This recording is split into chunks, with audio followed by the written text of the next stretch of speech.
Namaste. Welcome to the beginning of another live Sangha. I trust you are well. As we await our first guests to arrive, allow me to do the Gayatri Mantra. And if you know it, you can join along. Om Bhur Bhuvasvaha Tatsaviturvarenyam Bhargo Devasya Dhimahi Dhiyo Yo Nah Prachodayat. And allow me to set the intention for the space as being a welcoming one, open to everyone regardless of background, identity, belief system, ethnicity, etc. So I hope that we can come together as fellow students of life to see past each other's differences that may lay on the surface and use that diversity to speak to an infinitude of unity amidst our hearts. May we take refuge in each other's experiences, share positive stories of our own, and uplift each other.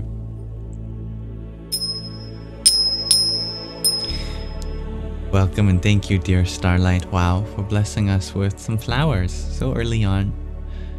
Hari Om Tat Sat. And dear Hybrid Jen, thank you for your stinging bee.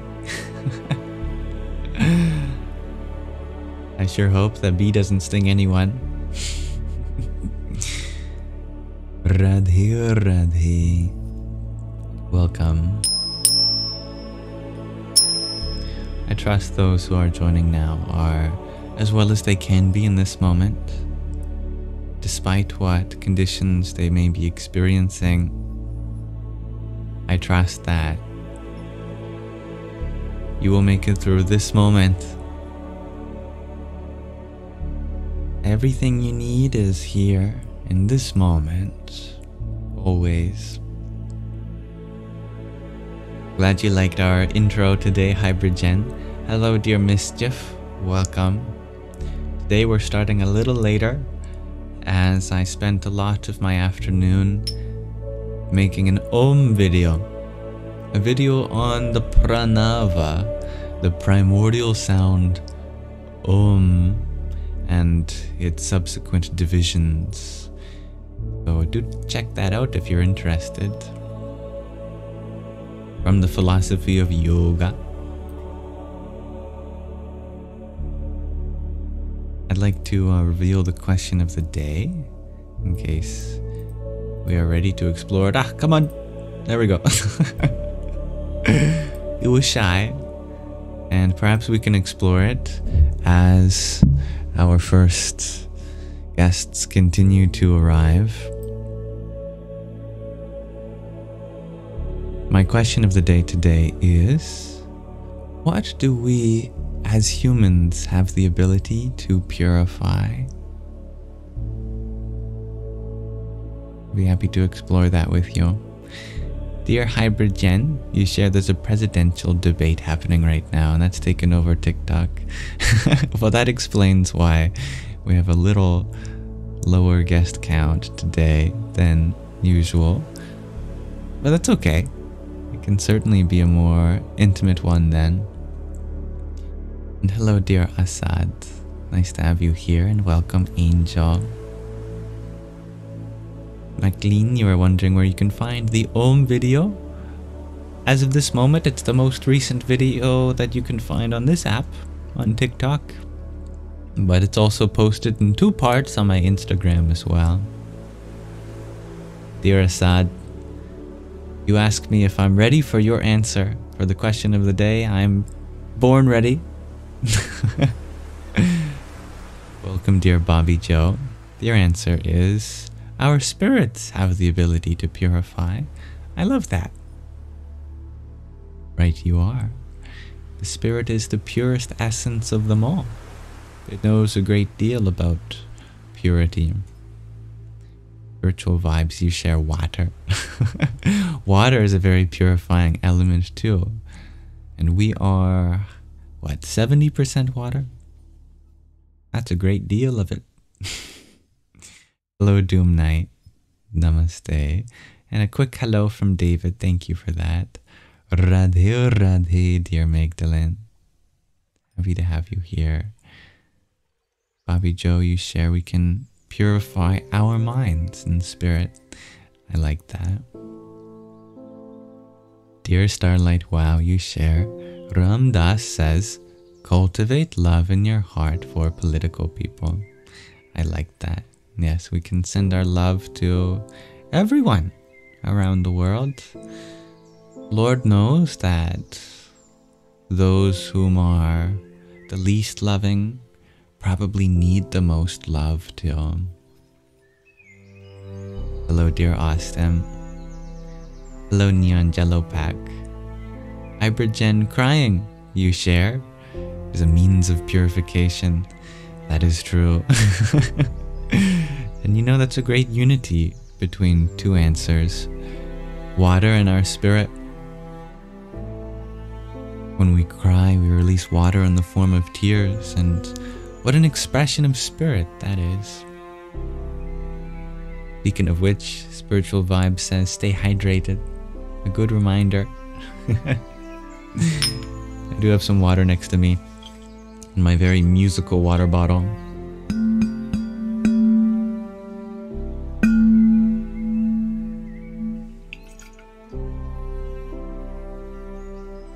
Anna, you share our energy and frequency we carry has the ability to purify. That's a great thing to point out. I concur. Dear Mischief, you share that we have the ability to purify old patterns, some skaras, pardon me. Got a hiccup halfway through that. Old patterns, some skaras, by honoring the pain and staying present. What an actionable and practical answer you've given. Indeed. Hello, Mina. Austin, you share that you think we have the ability to purify the world around us through thoughtful acts. I like that a lot too. Ibergen, you added that you feel good after a good cry you've been holding on to for too long. I know what that feels like. We should take advantage of our tears when they come, so purifying they are. Angel, you share that you think we have the ability to purify just in general. You have a hard time pinpointing anything specific because it's all. What a great answer. You are right. And that's why I love the diversity of answers that are being shared. Dear Callistos, you ask if I believe all beings will be liberated eventually. Of course, liberation is our original nature. Anything beyond that is mithya, a transient experience. Liberation means to realize oneself. Our self is something we'll always have, so it's only a matter of time.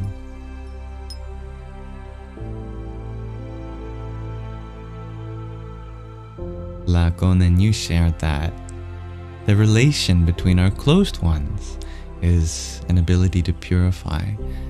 We don't have to leave the herd forever, so we can fix the wounds. Beautiful. Thank you for sharing that. Mina, you share that you struggle crying to this day. Very hard for you to cry. Any advice on this? You will. It is rare that I cry too, but when I do, I make full use of it. I cry and I cry and I cry and I cry until there's nothing left to cry about. Then I have a snack and I go to bed.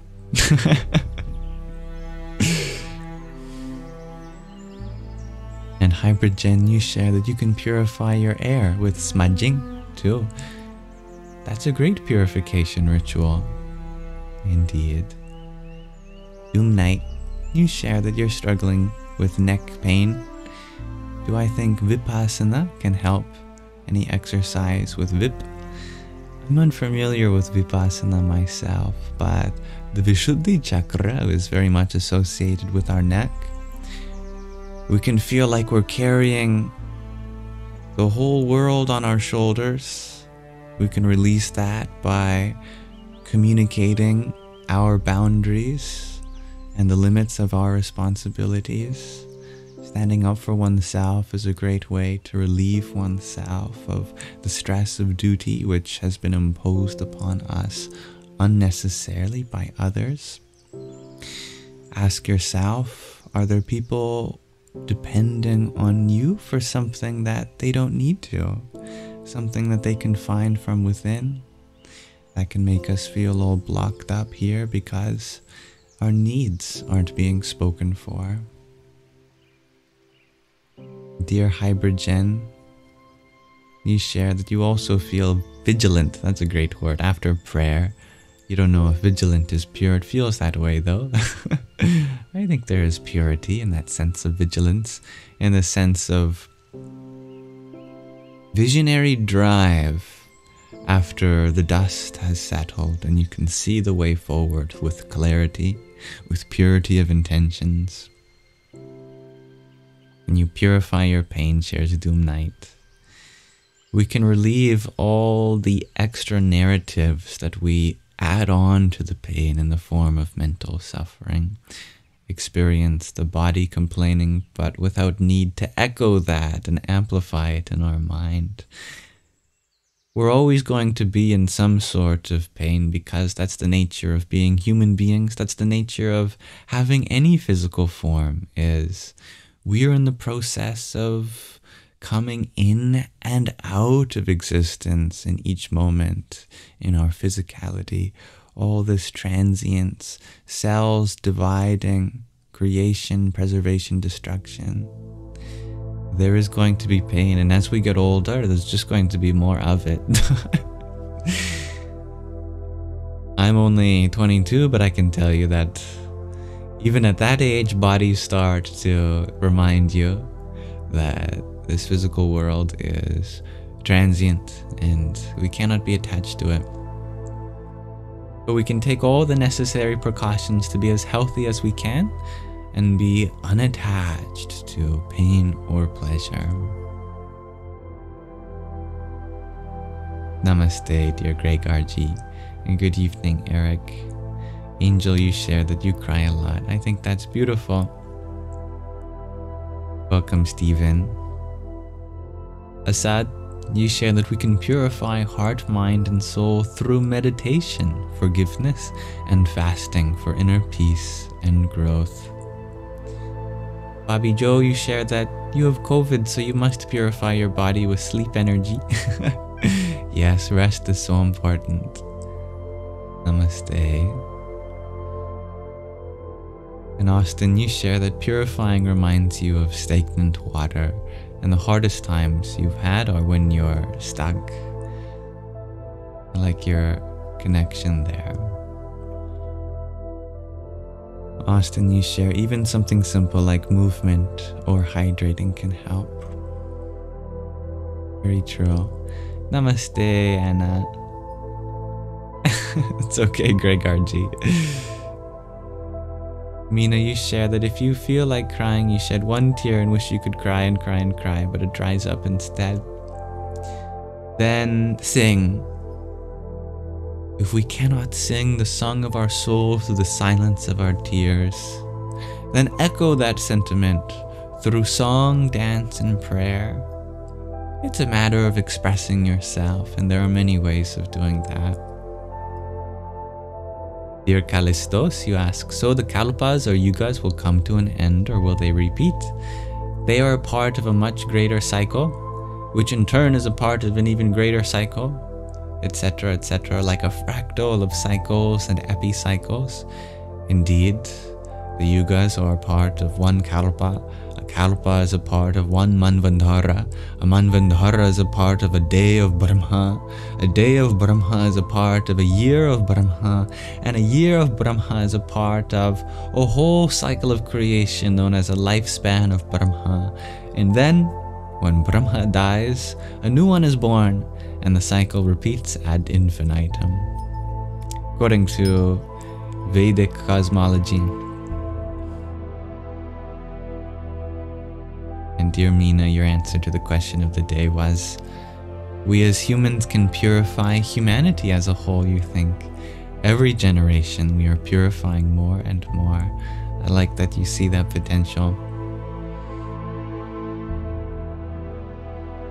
In Lakonen, you had shared that it's only the ability to purify our nature, yet no instance is capable enough to make it happen. That is why all of them have to come together to form a whole.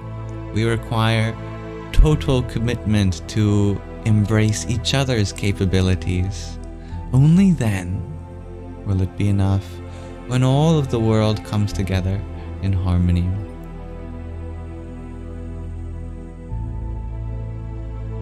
Leah Stone, you had asked, why does nothing last? Because nothing lasts, you see. Here I'm using the term nothing as an object of the sentence. When everything is temporary, that points to something else which is eternal, something which is hardly described as a thing, that which is no thing, the eternity of one spirit, the soul of the universe, that background layer of all, that is what lasts forever and always. We may call it nothing because it's not a thing, and everything that we do experience abiding as an expression of it points to a deeper, infinite, eternal reality. So, nothing lasts because nothing lasts.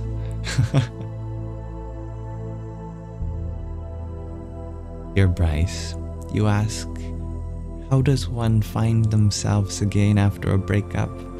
Well, incidentally, a breakup is the perfect time to discover oneself.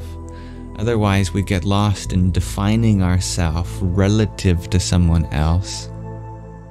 You've been given a chance of independence. It's in that spaciousness that we find ourselves.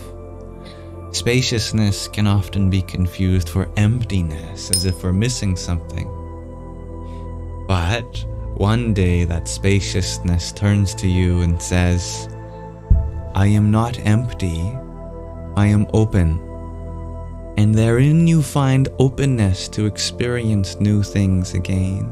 That ever-fresh newness is your true self, a capacity for more and more expression.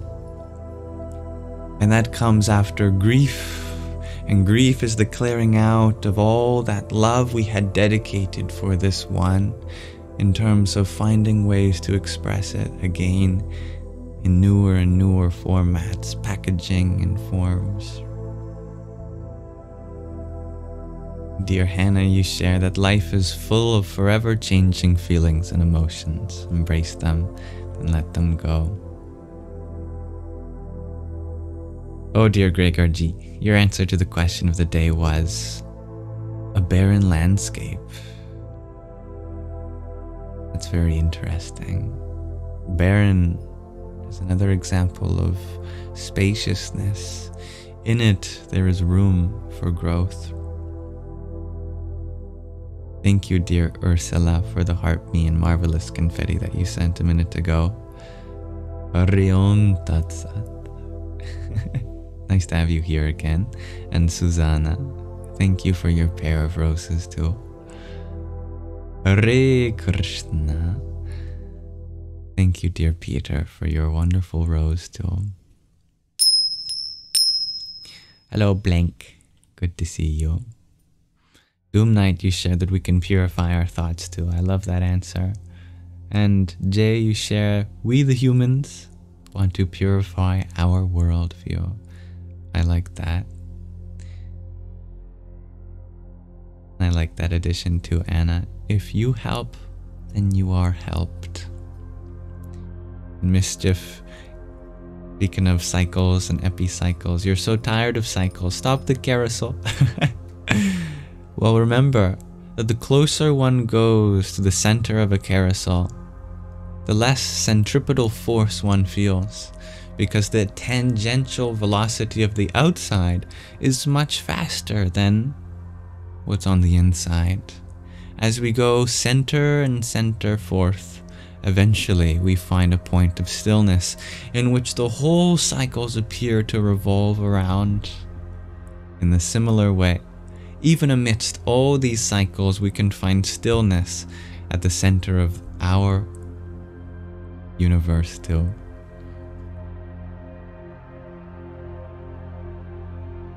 And hello, dear Renvox. And good night, dear Jacqueline.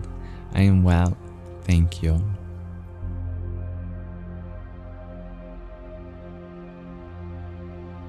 Jen, speaking of centers, you were thinking about the core today. Core in the earth. In us too. Very symbolic connection. I like that. You were laying flat on the grass, pulsating. It's a good verb to pulsate. And Matthew, you share, we have the ability to purify everything. Well said. Alright, thank you for exploring this question of the day together, everyone. I'm so grateful for the opportunity.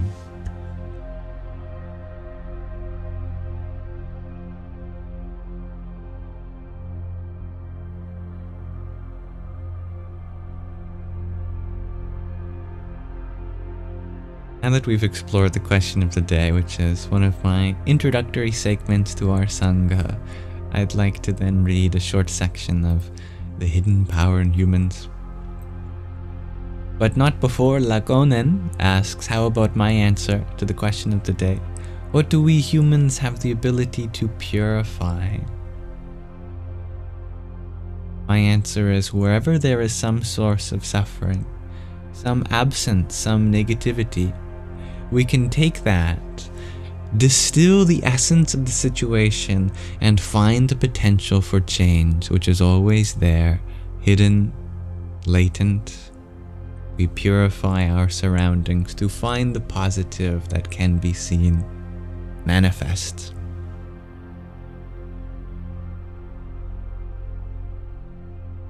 All right.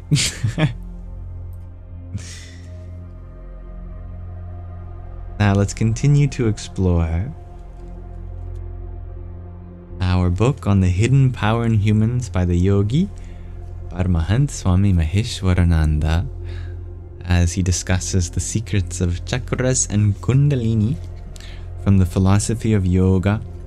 We're just going to finish with some discussions on the Bindu chakra. I think we'll be able to finish this chapter in one reading. The Bindu chakra is the lesser known chakra that's in between the third eye, the Ajna, and the crown, the Sahasrara. It's responsible for producing Amrita, the nectar of immortality. And hello, dear G to infinity.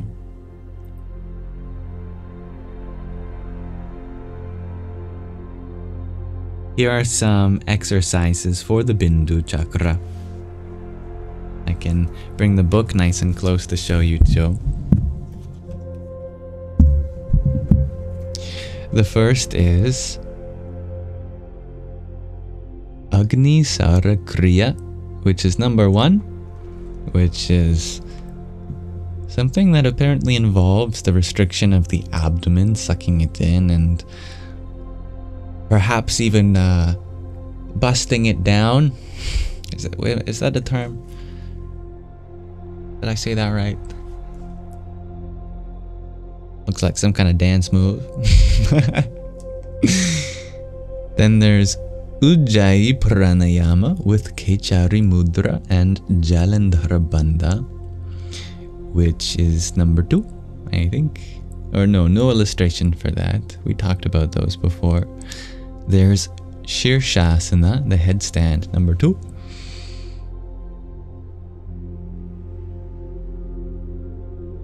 There's Viparit Karani Mudra, half shoulder stand, number 3.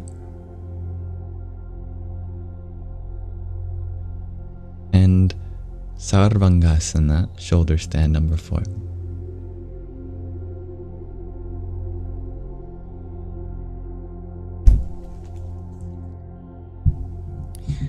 The following asanas also activate the Bindu chakra and balance physical functions. I can show you these as well. Yoga Mudra, number 1. Where's number 1? There it is. Yes, this is what I look like after I don't get my juice. I love juice. Always have to have some juice every day. When I don't get it, that's what I look like when my blood sugar is low. There's Shashankasana, known as the hare, number 2, which is what I look like when I finally get my juice. I thank the fridge for having it available. There's Matsyasana, the fish, number 3.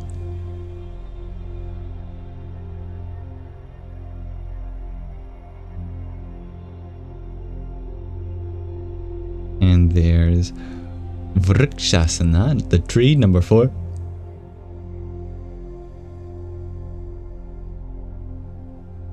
Which is what I look like when they turn gravity off.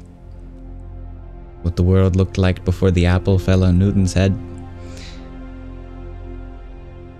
There's Sumeru Asana, the mountain, number 5. Which is what my cats look like when I try to pick them up.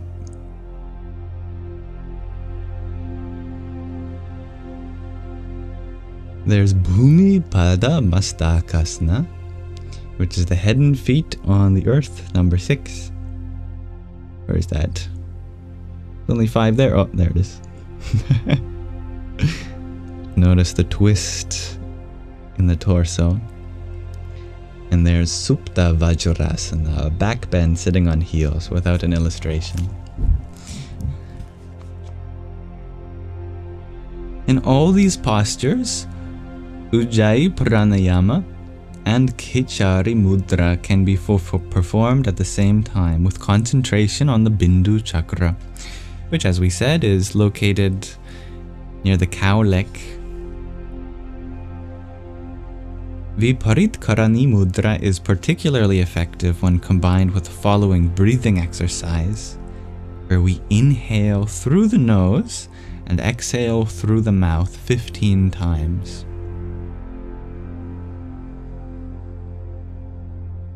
Then guide the consciousness from the Manipura to the Bindu Chakra with the inhalation, and from the Bindu to the Manipura with the exhalation for 15 minutes. That's the solar plexus. Gregorji, you shared that number 3 is how you sleep. This is how Gregorji sleeps.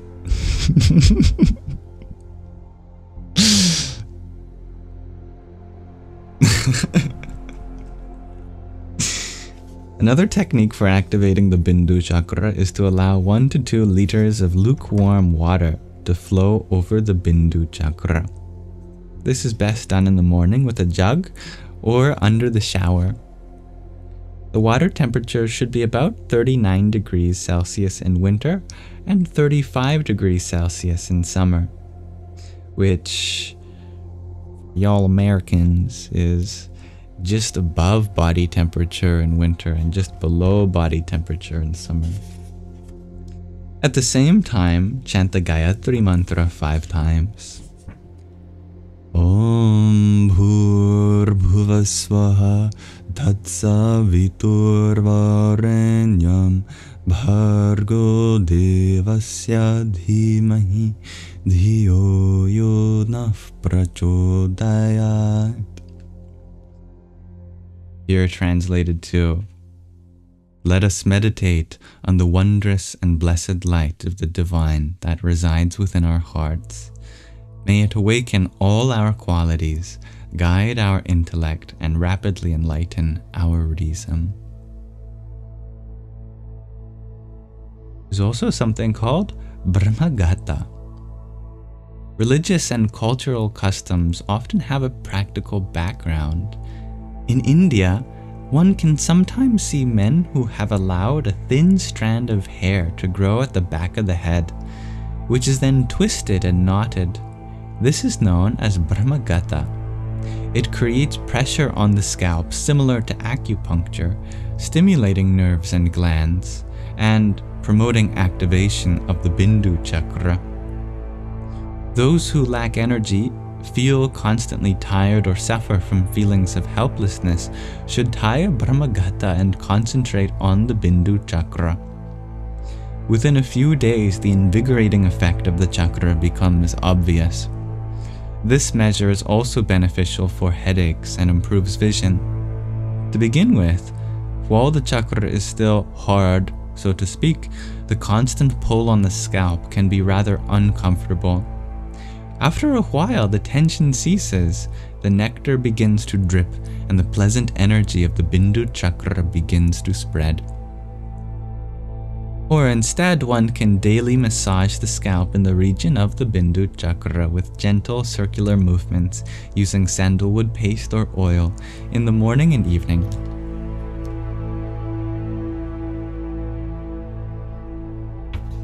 Finally, here's 2 meditations that one can do.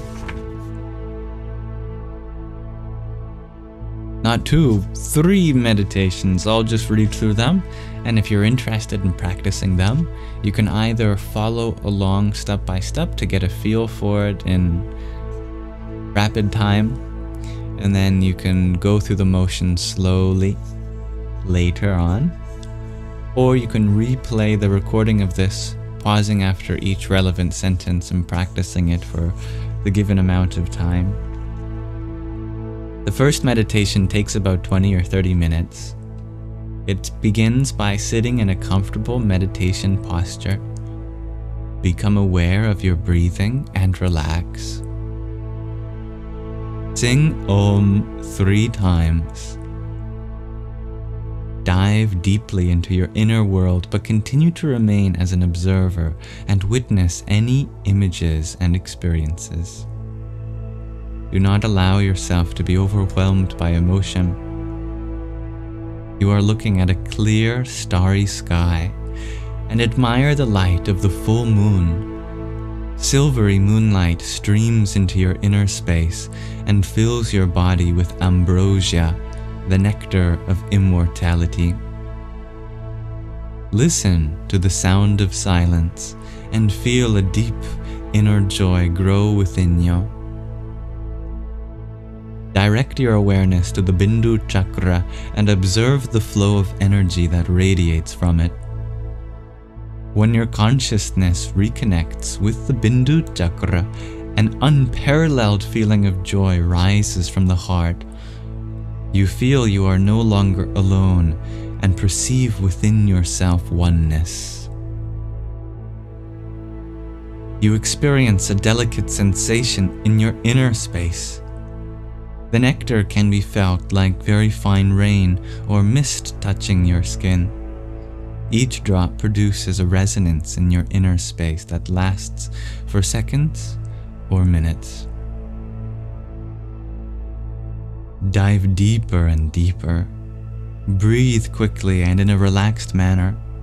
With each inhalation and exhalation, you can see the silvery, lustrous drops falling from the Bindu chakra and feel its sweet taste on your tongue. After about 15 to 20 minutes,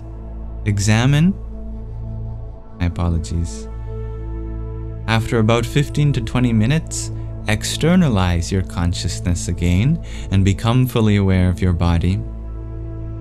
Inhale and exhale deeply a few times, and end the meditation by singing Om 3 times. Welcome, dear lone soldier, and who else came in that said hi? Up the freeway, hello. To finish each of the meditation practices, rub the palms together firmly. Place them on your face and warm your face muscles. Bend forward either in the meditation pose or whilst sitting on your heels until your forehead rests on the floor. Be aware of the flow of blood into the facial muscles. Remain in this position for a short while. In this way, the circulation is stimulated after sitting motionless, and a good supply of blood is brought into the head. Slowly sit up and open your eyes. The second meditation, which is much simpler, but still about the same duration, it begins by sitting in a relaxed meditation pose. Bring your awareness to your breathing. Inhale through your nose and exhale through your mouth 20 times. Concentrate on the Bindu chakra in your inner space. Imagine a beautiful shining moon that is shining on a peaceful place, for example, the ocean, a mountain, a sandy beach, or a distant plain. Listen to the subtle sound that the moonlight produces. Smell the fragrance of the nectar that streams from it. A feeling of happiness, love, and contentment arises within you. You feel oneness and a sense of peace. Be aware of the fragrance and joyful feelings spreading to the Vishuddhi, the throat, and Anahata, heart chakras, for about 15 to 20 minutes. And when you're done, sing Om 3 times, then the peace mantra. Om Shanti Shanti Shanti. Om Peace, Peace, Peace. The third meditation, also simple, again about 20 to 30 minutes, begins by sitting in a comfortable meditation pose. Relax and inhale and exhale deeply a few times. Bring your awareness to the Bindu chakra. If it is difficult to feel the Bindu chakra, then press the place where it is located with your fingers a few times. Again, that's the cowlick. Imagine you are in a room and looking at the moon, which, if you didn't know, is the symbol of the Bindu chakra, through a window. The room is your body, and the window is where the Bindu chakra is located. The shining moonlight evokes a pleasant feeling within your whole body. The nectar radiating from the moonlight quietens your thoughts and emotions and imparts an inner clarity, wisdom, and harmony. Amrita flows in the form of light and energy as well as nectar. This nectar has a harmonizing and healing effect on your psyche. It releases blockages and heals inner wounds. Relax deeply and feel as though the moonlight is illuminating your inner space and the nectar is releasing all tension. Feel that you are free and healthy for about 15 to 20 minutes. Inhale and exhale deeply a few times. Sing the Maha Mrityunjaya mantra 5 times, and then the mantra Naham Karta Prabhudhip Karta Maha Prabhudhip Karta Hi Gevalam. Om Shanti Shanti Shanti, which means I am not the doer. Prabhu Deep is the doer. Maha Prabhu Deep alone is the doer. Om, peace, peace, peace. That's the name of our author's guru, Sri Mahaprabhuji. Prabhu means God, or a form of God. Deepa is another name for light. And with that, we come to the end of our chapter on the Bindu chakra. And there's a beautiful illustration of some water pools pouring into each other. Thank you for listening. Next time, we'll read about the final of the main 7 chakras. That's the crown, also known as the Sahasrara chakra. And we'll be very close to finishing this book soon, but there's plenty to talk about. So, namaste. And we can open up our Sangha now to discuss whatever is on our hearts and minds. Thank you, Mischief, for the rose you sent to Bharam Bhairavaya Namo Namaha. I like your words of affirmation, lone soldier, that we are here to find our soul family, or shall I say, our spiritual family.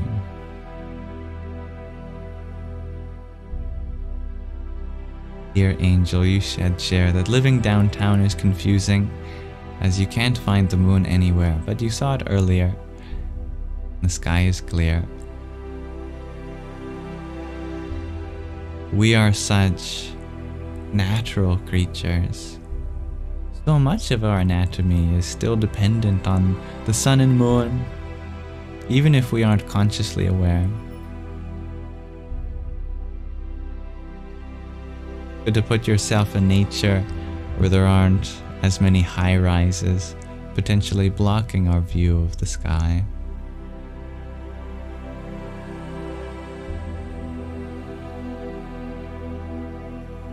Lucas, you were wondering if I like Pokemon?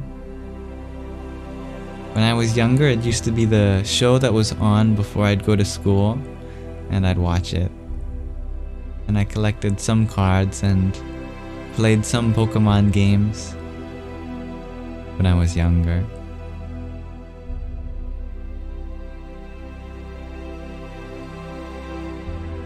Dear Jay, you appreciate the moonlight coming in with the ambrosia aroma. Indeed. Of course, the sun gives us life-giving light, but the moon gives us something too. Even though the light of the moon is but a reflection of the sun, its spectrum is conducive to releasing all sorts of pheromones and aromas of plants that stimulate growth and induce healing. Dear Strawberry Star Bunny, you share that you're dealing with rejection today, feeling defeated. Oh dear. 1 second.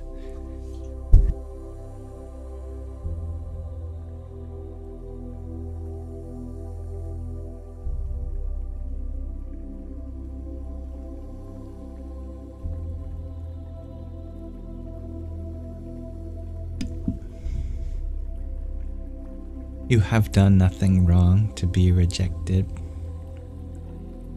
Rejection is a very apt word because it describes the feeling of being excluded,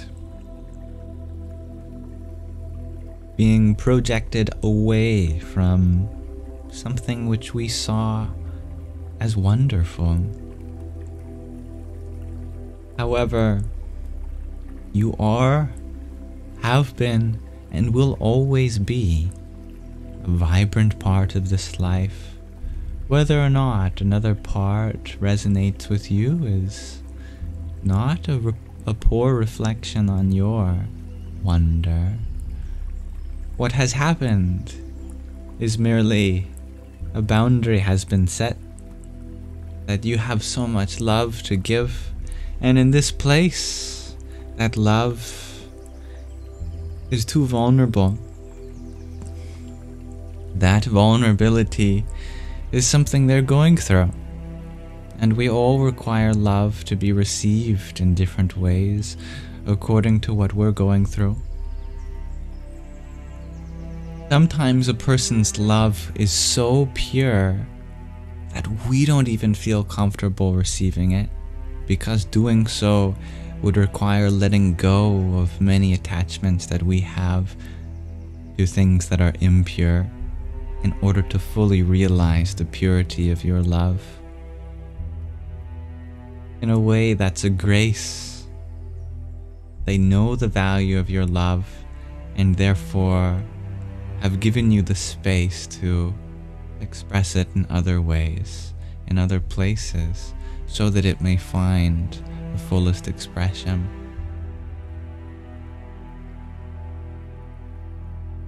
It may feel as though that the way in which we express love is the love itself.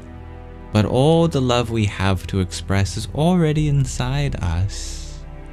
All the love we have to share with others too. It's there. It can't go anywhere, because doing so would imply that it's separate from you. But as all the great sages from time immemorial have stated, your highest nature is divine, and divinity is love itself. Therefore, how can your true soul, that which you are, ever leave you? You are amidst an ocean of love always. We just do not recognize it until it is expressed. Have faith that it's there.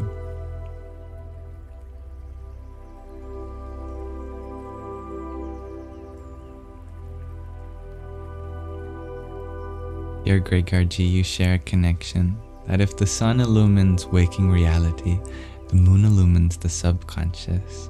That's beautiful. I love that.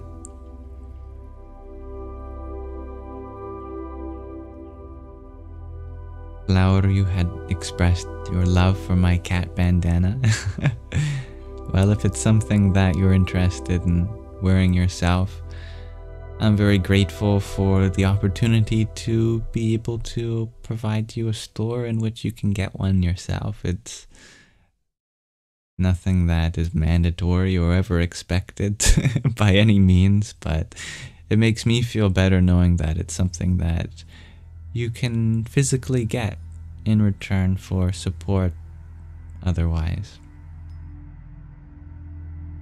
And hello, dear Melinda. Dear Liz, you shared that you're really anxious about death and dying lately and you can't sleep. Similarly, you're wondering if I believe in an afterlife. Very natural to be anxious about death and dying because we place so much value in our life. How would we be able to be a part of this amazing experience without our body, without everything that comes with it? Anxiety is a fear of losing something existential, something fundamental to our existence. But the good news is that the most fundamental part of our existence is ourself. And when I say ourself, I mean that which was there long before birth happened and will remain long after death. There's a series of meditations which the ancient ones have been doing for millennia that leads one to this realization. It's the secret truth laying dormant in all the world's religions and philosophies, that in this whole world of forms that have beginnings, middles, and ends, there is one aspect that transcends all, and that aspect is you. You are the witness of the coming and going of change. Therefore, you are the changeless, that which is transcendental and beyond. Your higher self knows this to be true. But our body, our mind, it does not. We will have to let go of our body and mind one day, and that's okay. The good news is that we use our bodies and minds in such a way that we get to express as much as we can from that changeless infinite source we call ourself. We place so much value in what we get to express with the world as a reflection of the invaluable spirit within, and that can never be lost. In this way, you speak of an afterlife. There is only life. There is no before. There is no after. There is only life. That life is your essential nature.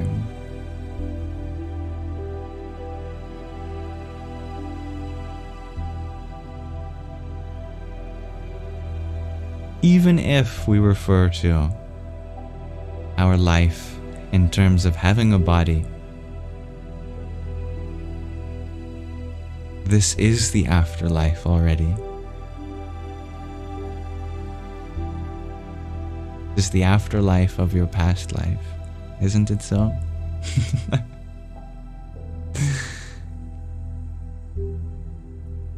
As Krishna says in the Bhagavad Gita, for example, just as certain death is for the living, birth is for the dead. Therefore, you ought not to grieve. And dear Christopher, thank you for your heart, me too. Hari Om Tat Sat. Dear Anna, thank you for your music play too. Om Namah Shakti Shivaya. Thank you for listening earlier, Strawberry.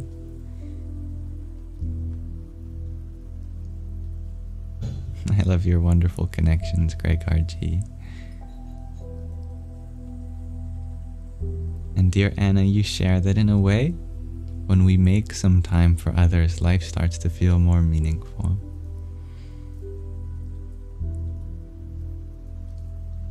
I love that verse, that phrase. I think I mixed the vowel sound of term with phrase. Specifically, making time, making space, being the progenitor of space and time. It's an aspect of our higher self, isn't it? Thank you for listening to Liz. Lacon, and you were wondering if I really have blue eyes, and even with dark hair? Of course! There are many people with dark hair and blue eyes. I don't see why there has to be brown hair only for brown eyes and light eyes only for light hair. You should see my mother's eyes. They're very beautiful.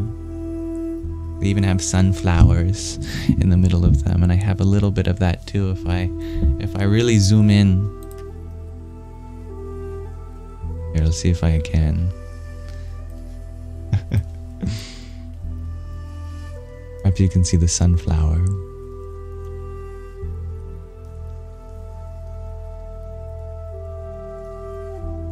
It's subtle. Oh, you saw my pajamas.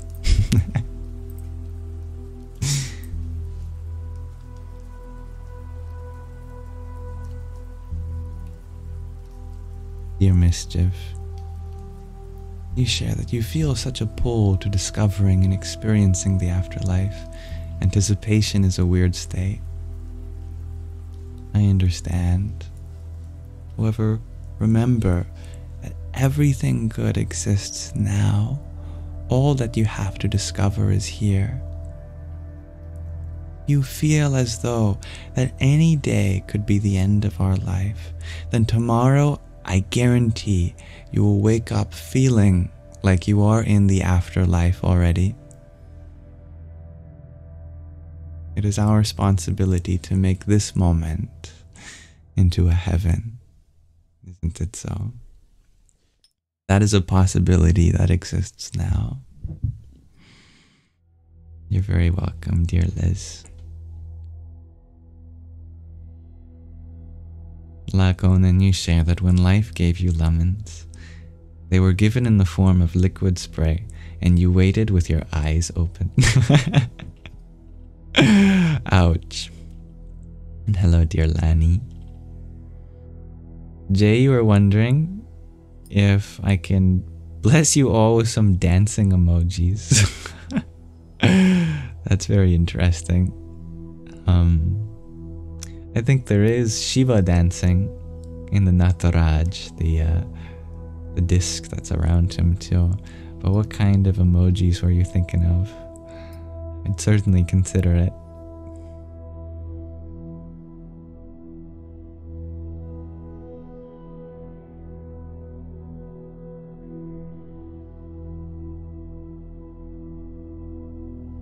Dear Melinda, you share that you've been fully sober for about a week and you feel so connected to life.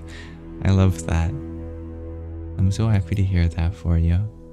It reminds me of the story of my friend's dealer when I was younger. How they've been a stoner for so long, so many years, and one week they forgot to smoke. And they became higher and higher, so they thought life became more clear, more vivid, so much more real. And then they realized that they were sober. As they were high for so long, they forgot the beautiful clarity of a sober mind.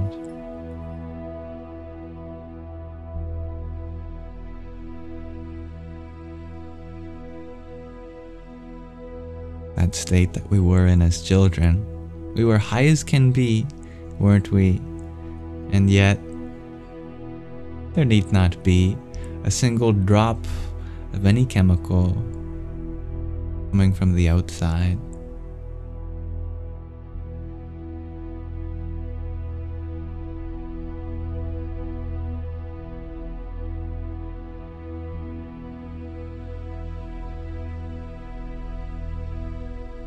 Thank you, Flower.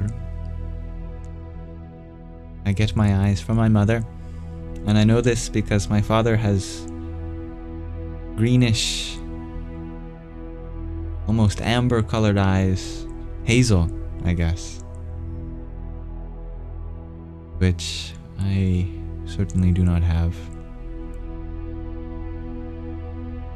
And hello, dear Marlin. You share that you're battling a summertime cold and you took a long nap after work. Well, a nap is a wonderful thing to do. May you find lots more rest where that comes from.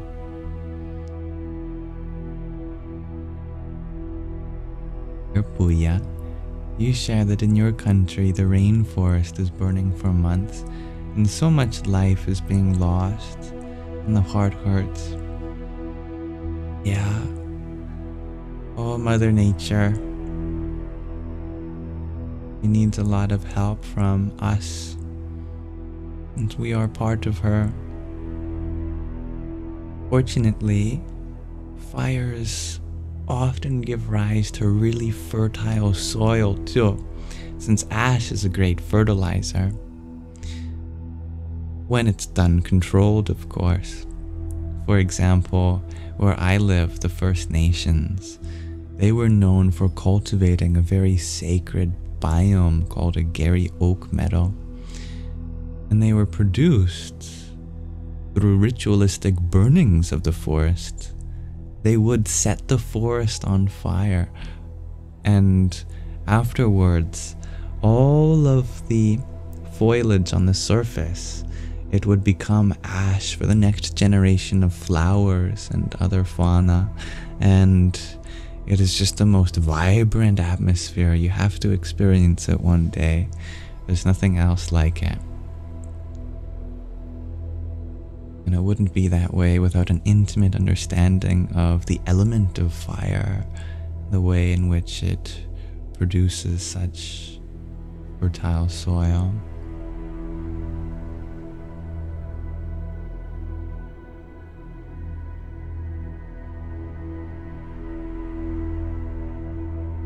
Dear Babblefishy, speaking of empathy for Mother Nature, you had asked how you can cope with distressing news stories about animals.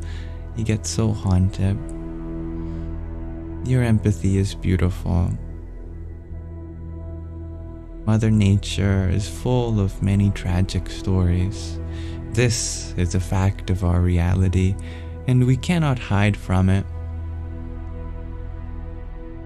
But if we surround ourselves only with these stories, then of course our subconscious is going to get haunted by all of this death and decay.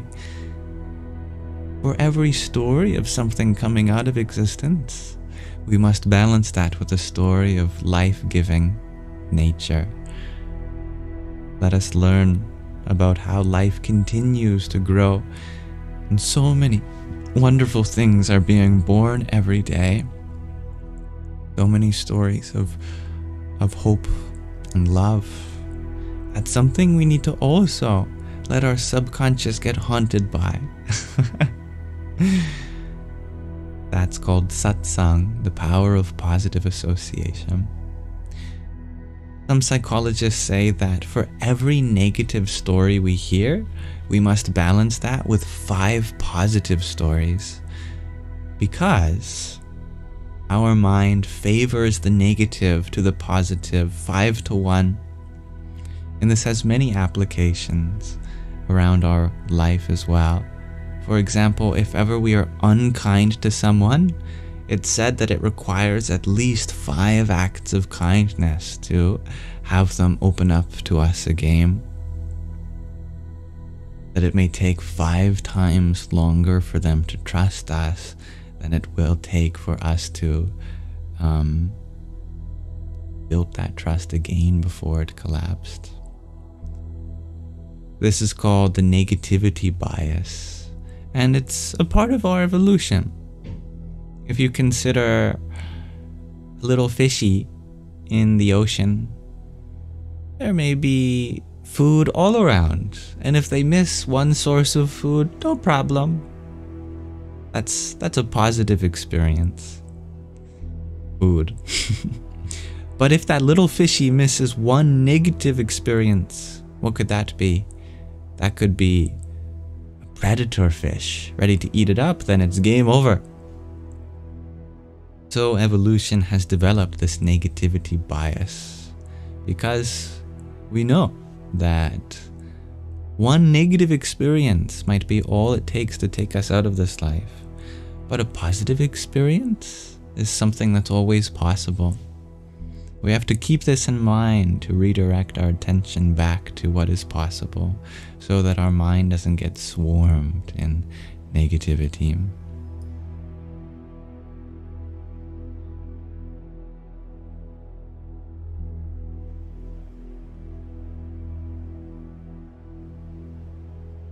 Thank you, dear Andre, for your heart me too. Radhe, Radhe. Dear CJ, you were wondering if I believe in reincarnation. Reincarnation, interestingly enough, is technically not a belief. And that's what's so fascinating about this concept, is that it's not something to believe in. So then what is it? I remember a Buddhist monk explaining this to me virtually, indirectly, over a YouTube video I was watching. In Buddhism, there's something called the Noble Eightfold Path, which stems from the noble truths of going from the beginning of suffering to the end of suffering. The first step in that Noble Eightfold Path is having the right view. Part of having the right view means understanding reincarnation. Still, it may sound like that's a belief system, that some people believe that's what the right view is for something. But I want to be very clear about this point. This label as right view does not imply that there are other views which are wrong relative to it.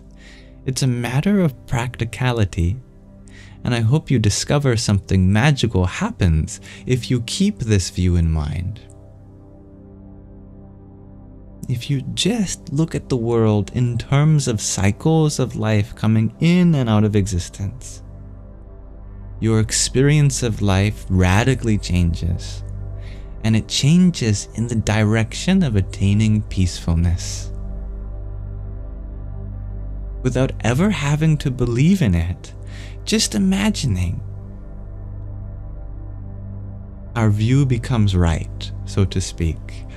Suddenly, we let go of so many things, and we become more inclusive to parts of life that we wouldn't have otherwise. It's like a puzzle piece. or the value of it doesn't come from the authority of it being true. The value of it comes from the fact that keeping it in mind changes our view of the world in the direction of the positive. And I think that's so amazing, because the Buddha and other spiritual sages, they never said, believe in this, don't believe in that. They said, explore this view. See the world from this perspective, and then discover how your life forms around that. Come and see.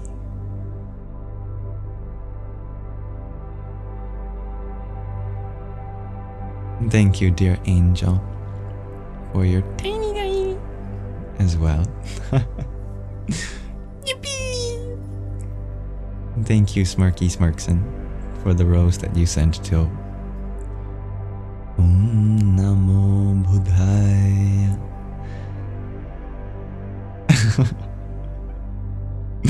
And Tattvamasi, thank you for your quintet of roses too. Jai Nisargadatta Maharaj. Dear Joe, you had asked, do you have to have open eyes and open mind to be able to see clearly? That may help, but the greatest clarity comes from becoming witness to the sights that exist within.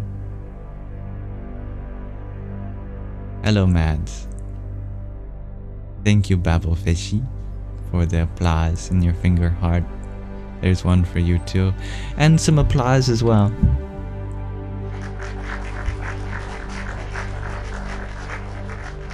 And dear Addy Cat, thank you for your rose too. Om Mani Padme Hum.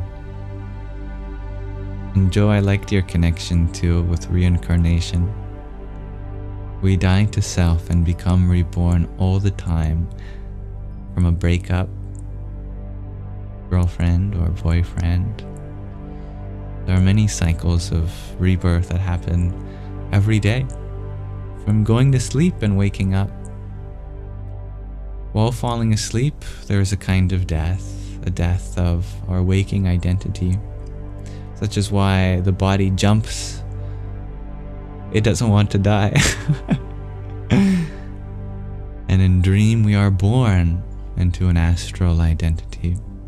And when we wake up from that too, our dream self dies.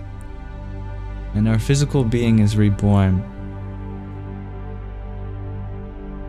Or our waking identity is reborn. Good see.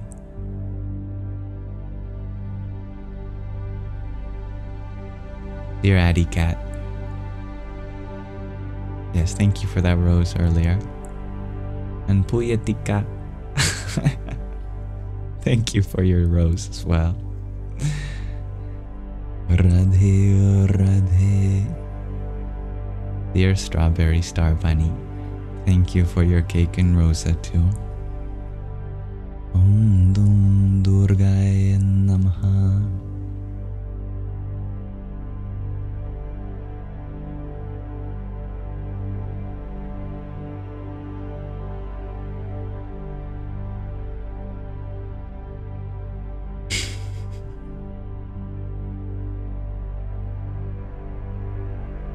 Now, speaking of the Buddhist view, I think it's a good time to read another section from the pocket Pema Chodron, who is a very wise Buddhist nun. She has written many books, and of them 108 of some of her best teachings have been consolidated here. We've read almost all of them, and there are 3 verses left.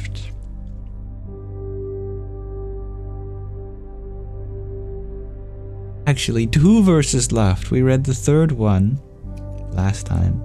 This is the second to last verse from Pema. We have yet to read the 96th. Allow me to find that.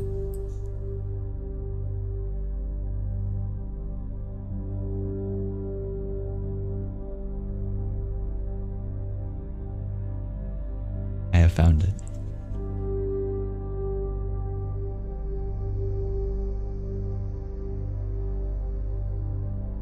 Number 96 of this bucket, Pema Chodron, is called Wholehearted Attention.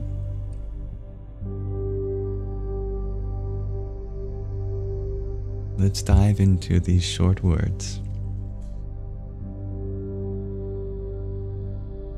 When the teachings tell us to make friends with our emotions,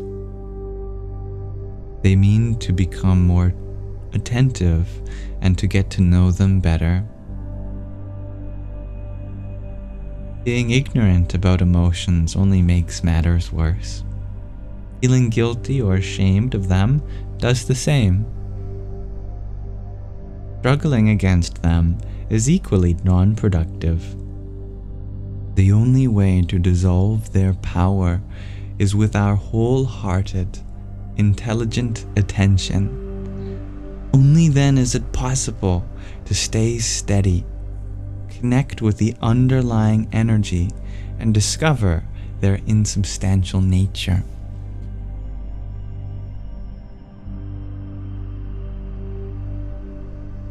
Thank you for listening. This was number 96. Wholehearted intention. I love that term she used in addition to that. Intelligent attention. The intellect in Sanskrit is known as the buddhi, which shares the root bud, from which we get the term Buddha. In fact, Buddha literally means the one with a buddhi, the one with an intellect. Although buddhi is literally translated into English as intellect, the root bud means to awaken or to understand. Such is why Buddha also gets translated to the awakened one. Therefore, intelligent attention means having an attention in which we are striving to awaken to the experience, to understand, open up to it so that we have more room, more space to hold it. And in that spaciousness, we find ourselves to be much more vast than any emotion in particular. And we realize that each emotion is a passing experience, strung together like beads on the string of life, through which all of our moments thread together. I like that verse a lot, and I hope you did too. Thank you for listening. Namaste.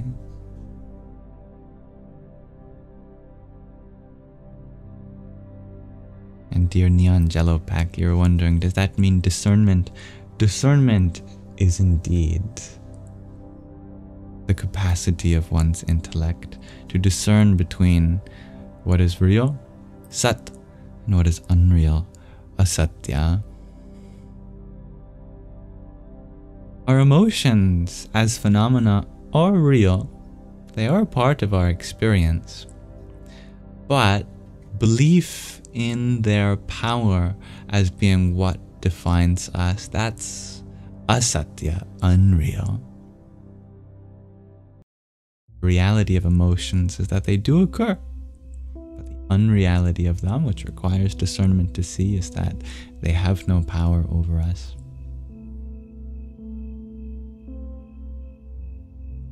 Thank you, dear Kev, for your dozen roses too. It's nice to have you here again.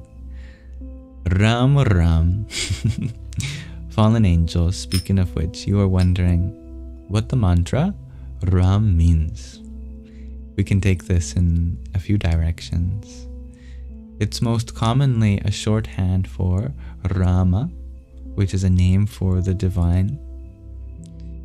The spiritual definition of Rama as a name for the divine means one in whom all Paramahansas dwell. Paramahansa means a supreme swan. Parma, supreme, Hansa, swan. It's an epithet for great beings on the spiritual path. Rama is an epithet for the divinity in whom all great beings dwell. So by chanting Rama, we abide, we take refuge in the very same vibrational energy in which many great beings dwell, so that we are included in that sense of oneness.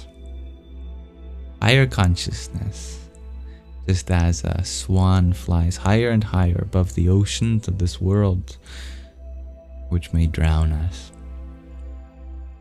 Ram is also the bija, the seed of our solar plexus chakra, which is the seat of digestive fire, through which we purify things. So by concentrating on the mantra Ram, we can activate our internal fire, in which we can take the gross objects of our experience and turn them into the fertilizing ash to produce the soil required for growth, flowers, trees, bushes, shrubbery, good greens, fruits and vegetables. It is said that each of the places of articulation correspond to one of the 5 elements. The retroflex position, which is in the middle of those, corresponds to the element of fire, and the sound ra is produced in a retroflex. Specifically, it's the sound that corresponds to a pure and active form of fire. And as you said, each time it's like it's going upwards. Fire is one of the elements that takes us higher and higher, always trying to reach a place above. Ram. One of my favorite bijas. Thank you, dear Camus, for the naughty chicken that you sent a few minutes ago too.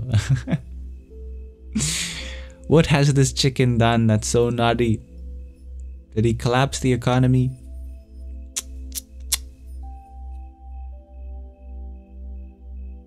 Oh, chicken. Thank you, though. Hari Om Tat Sat. And Diana, thank you for your heart, me too. Om Namo Bhagavate Vasudevaya. And dear auntie, you're wondering if I may say one of my mantras tonight. We will be doing a mantra japa session when we close our Sangha later. Indeed. It's lovely, Diana. Paramahansa. Yes, that is a title given to Yogananda, for example. The foremost disciple of Swami Sri Yukteswar Giri. He is a great soul indeed. Dear fallen angel, you're wondering if the mantra itself holds any power? Consider it like a vessel. The shape of the vessel makes for an easier time holding some energy than other shapes. Like, for example, a bowl is more conducive to holding soup than a plate, but a plate is more conducive to holding a sandwich than a bowl. But it's what we put in the bowl and in the plate that gives it any power. A bowl not holding anything has the potential to, but no purpose. Same with a plate. So too, this place of articulation and the qualities we give it are vessels for us to imbue meaning, to empower it. And each place of articulation and quality is conducive to holding something more easier than another.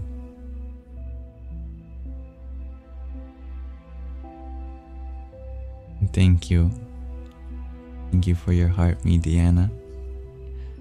Radhe Radhe and Renvox for your fire. Ram Ram. Assad, you were wondering how I deal with frustrations. With each emotion that arises, we have to accept that that's how we're feeling in that moment. Even if we know that we don't have to be. We can recognize our limited sense of self becoming defensive.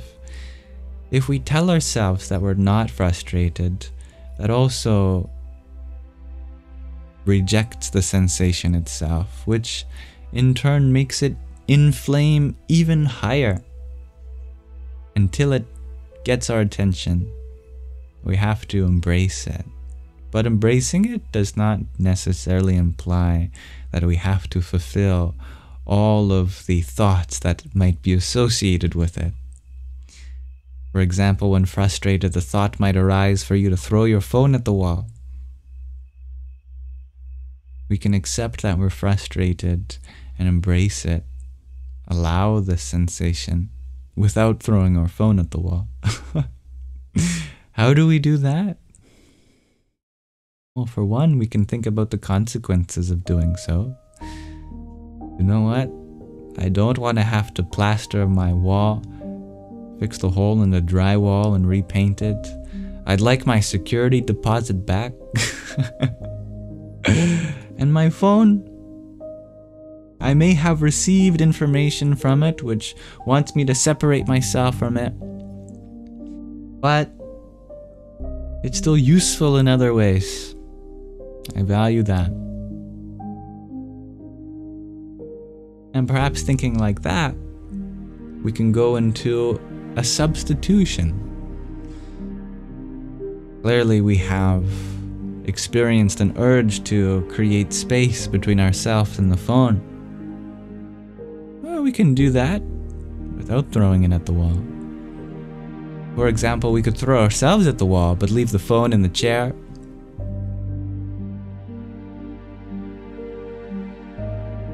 Or we could walk out of the room entirely and leave our phone behind.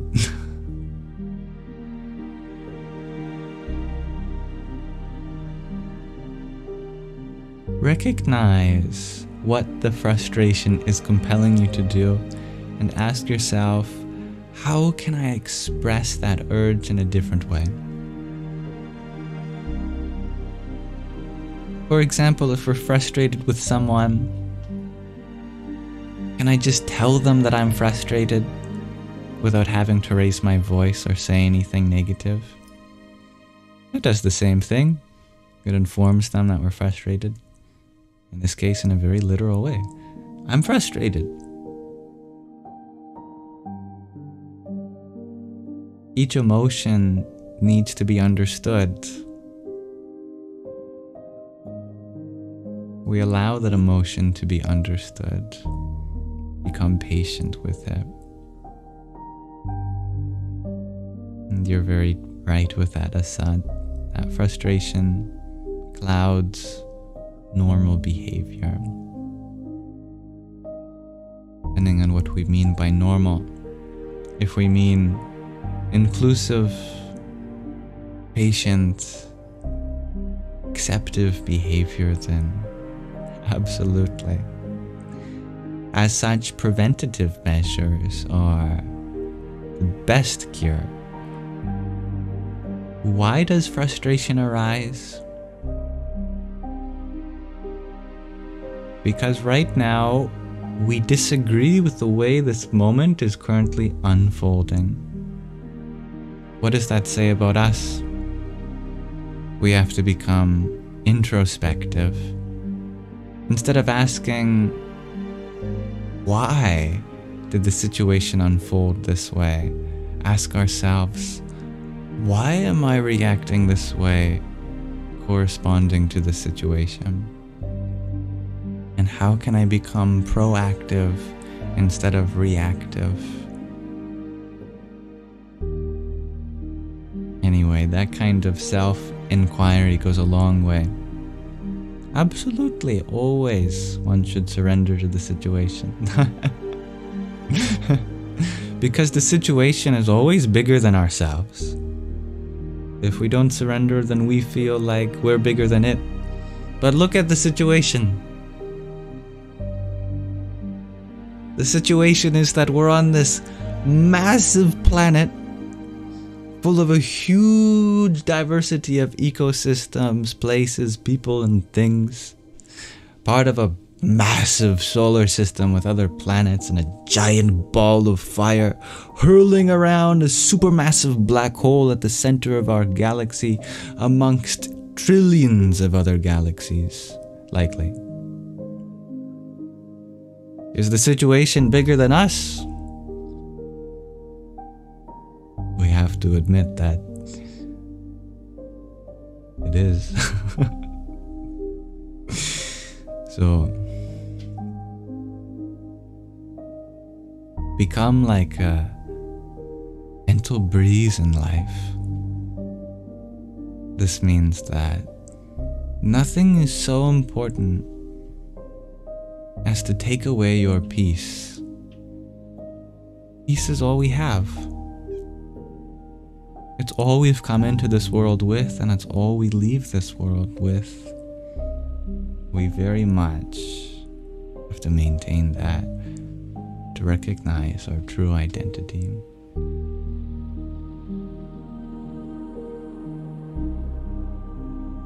Do not give the circumstance the liberty to take the nature of your true self away.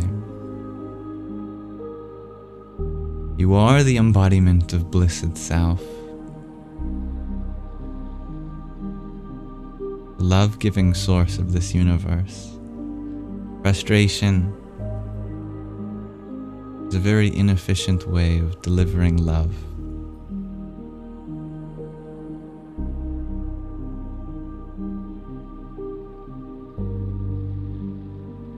And thank you, dear angel, for your tiny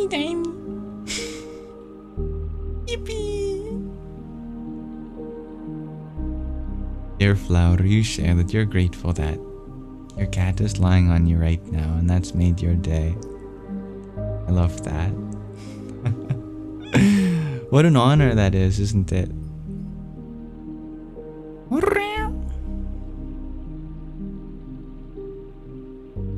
And that's a great point, dear Deanna. Surrender does not mean giving up. It means turning it over to the higher, intelligent power within. We are a part of.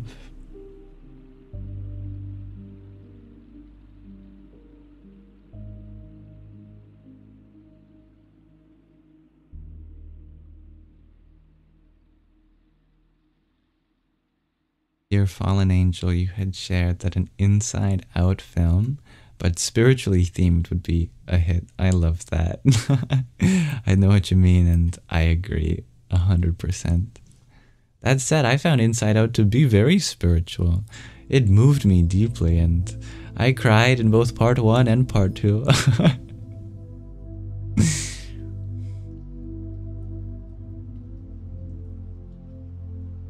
It is very dizzying to think about the grand scale of the cosmos, both big and small. The scale of magnitude that exists beyond a human being is just as incomprehensible as you zoom out as it is when you zoom in. The size of a human compared to the universe is like the size of the smallest thing compared to a human. In fact, the human might even be a little bigger than the universe, according to this comparison of scales. And that's pretty incredible to think about too. And by universe in this case, I refer to the observable universe. The horizon of observable events beyond which we do not have the information of, since it is traveling away along with the expansion of space faster than it will ever have time to catch up to reach us. Thank you, Kaimis, for your 10 cloud bread still. Om Kring Kalikai Namaha. Dear Babblefishy, with the movie Inside Out, you love that she had to embrace sadness in Inside Out. Yes. Such a wholesome movie.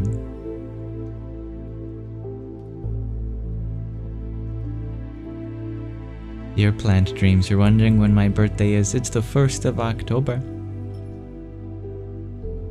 Coming up in less than a month, in fact. And I have not watched Soul. I heard that's also a very moving animation. Many of you like that. Hello, Purple People Lover. Nice to have you back here too.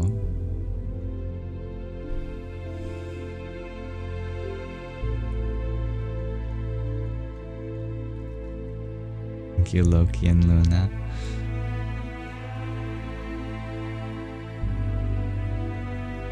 Plant Dreams, you were wondering if I ever cry. Just wondering because I'm always so bright. I love crying. Brightness sometimes shines forth during our tears more so than any other time. Because when we're surrounded by darkness, tears bring out our inner light, don't they? I love crying.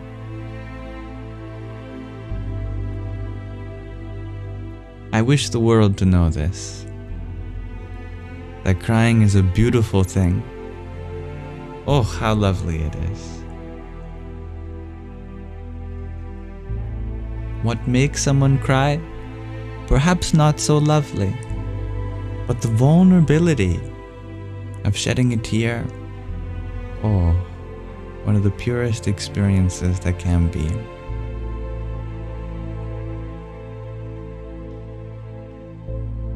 And thank you, dear Angular Jupiter, for your generous gift of a heart me and a team bracelet. Om Namo Rudraya. Tears are very cleansing, aren't they? Sometimes you just need a good cry. I agree.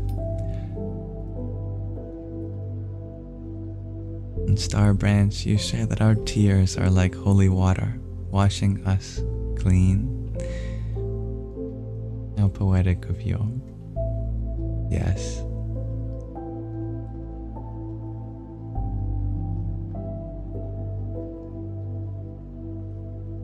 And deeply, you share that you've gone no contact with family because of past grievances, but you do miss them. Maybe you're being too stubborn, or we all are being too stubborn. I trust your judgment. That's a very powerful statement to create such necessary space, and I want to point that out. Whenever someone is moved to the point of creating that space between them and their family, always it comes from a deep introspection, because it's never the first choice that one makes. So I commend you for making such a challenging decision for yourself.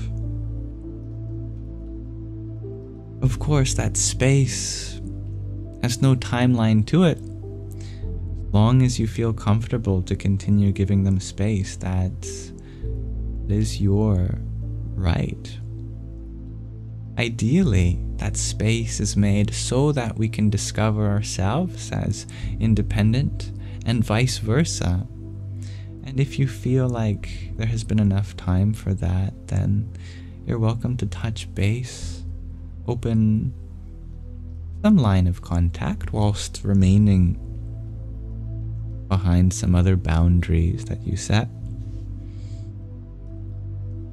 There are no rules to setting boundaries when it comes to protecting something that you're still healing from, for example.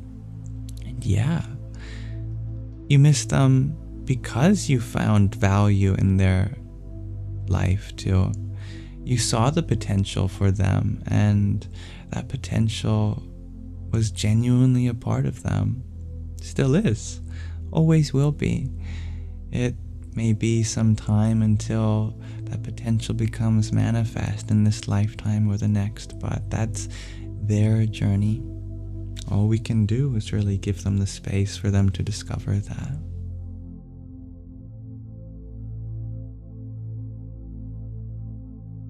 Now, many members in our Sangha are bringing their condolences and love to dear Cece.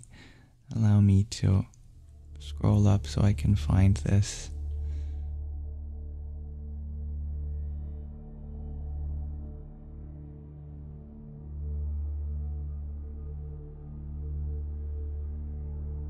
You shared that you lost your best friend yesterday morning and you hadn't stopped crying. You shared that you lost your best friend yesterday morning and you hadn't stopped crying. Namo Bhagavate Vasudevaya. Oh, am I back? I know that my connection connected me for a moment. If I am, anyway, I'd like to continue extending my condolences to you, dear Cece, too, and affirming that this space is yours for you to express yourself in, and all of the love that you shared with someone that was so close to you, and now they are even closer in many ways, such as moving into your heart.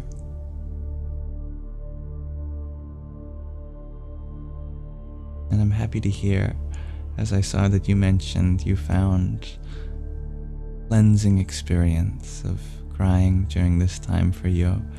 Absolutely let that heart grieve. That pain is a part of the healing process, and I am sure that as the days continue, this discovery of just how much love you had for them will keep on increasing. And I know that it will be a source of so much more love and light in your life as you continue to discover the ways in which they continue to be a part of this experience, now in subtler ways. Much love to you, dear Cece, and your amazing person and friend. I offer this space as one for you to share anything you loved about that person, any funny stories or experiences that you felt deserved to have an audience. May we be your audience too.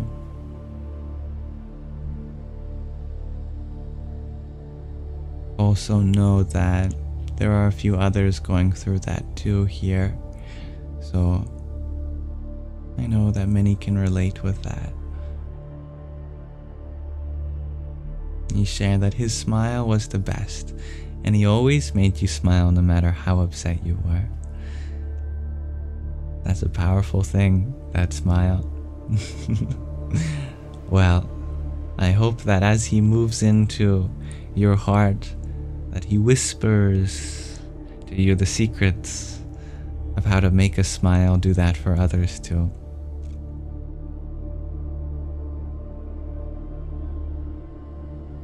And dear angel, thank you for that heart me that you sent a few moments ago too. Hari Om Tat Sat. Thank you, dear Cece. Hari You're wondering if I can tell you something about the twin flame process. It's very simple. So simple that I'll probably overcomplicate it. The twin flames correspond to the outward breath and the inward breath. Simplicity itself.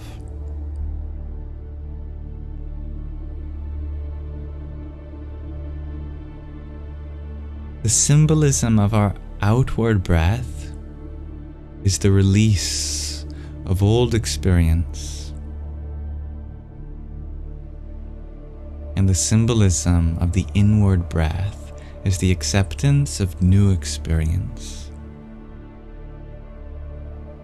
These are like flames because they can be ignited. They can spread,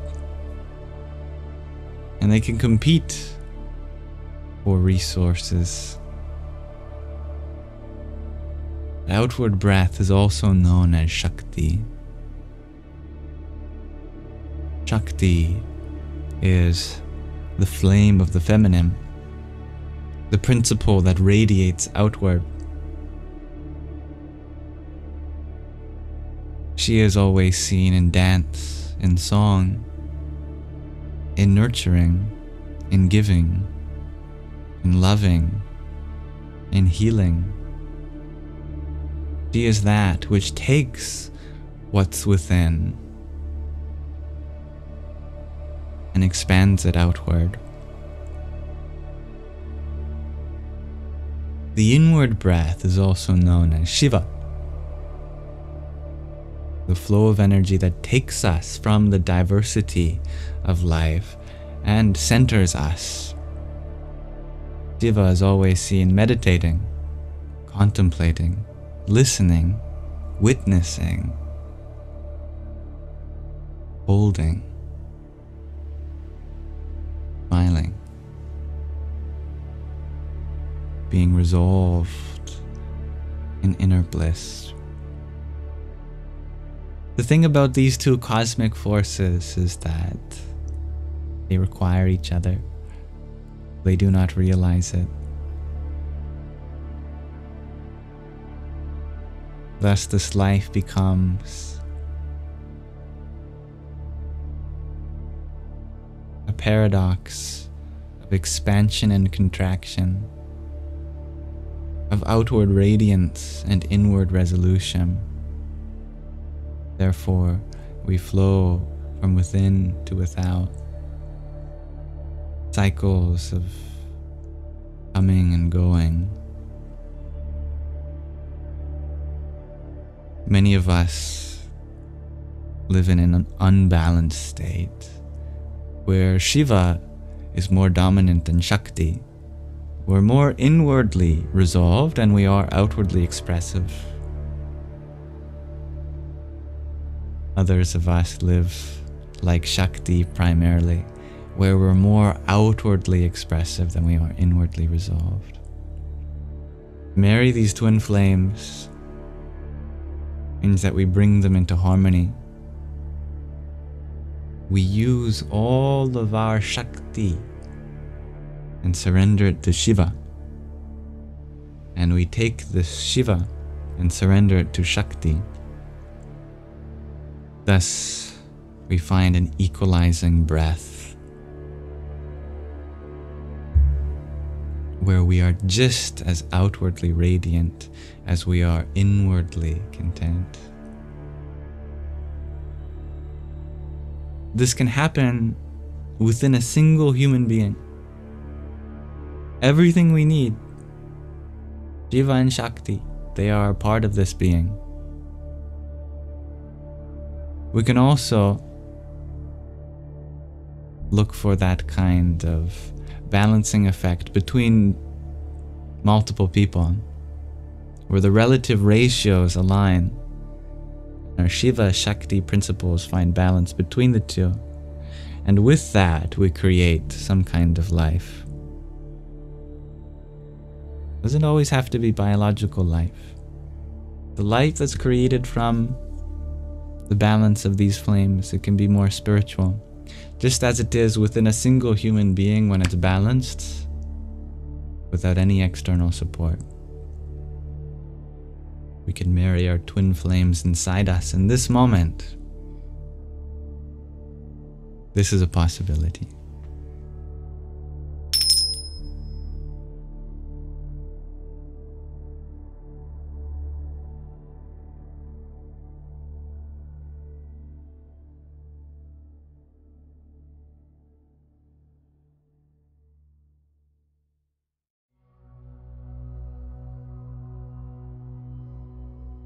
Nobody, you are welcome to ask a tough question. As long as it's something which is inclusive for everyone and we can navigate it mindfully, respectfully.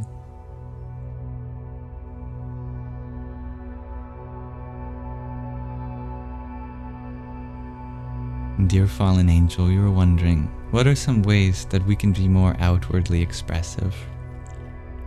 Sing, dance, give, volunteer. All of these are ways in which we can become more outwardly expressive. I don't care if you don't have a good singing voice or you're not the most dexterous person. It doesn't matter. You don't have to sing to anyone other than the universe. You don't have to dance for everyone. Just the night sky can be your audience. And it can be entirely improvised in that moment.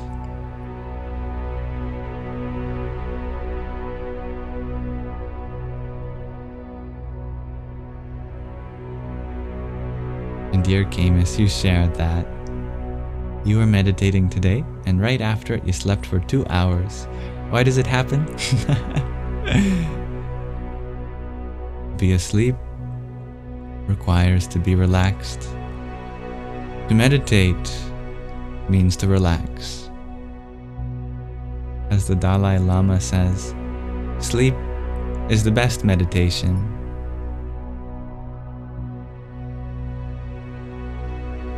Meditation can be a great way of inducing sleep, as we allow our thoughts to just be. And we may even close our eyes, focus on our breath, and that directs our attention from the material world to our inner world. It's only natural that we fall asleep. But the best time to meditate without falling asleep is in the morning or before a meal.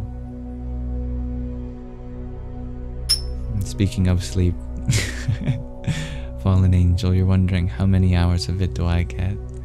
I think on average something like 10 hours. I'm even known for staying in bed 12 hours at a time. Make the most use of it that I can. Perfectly in balance. Half my day awake, half my day asleep.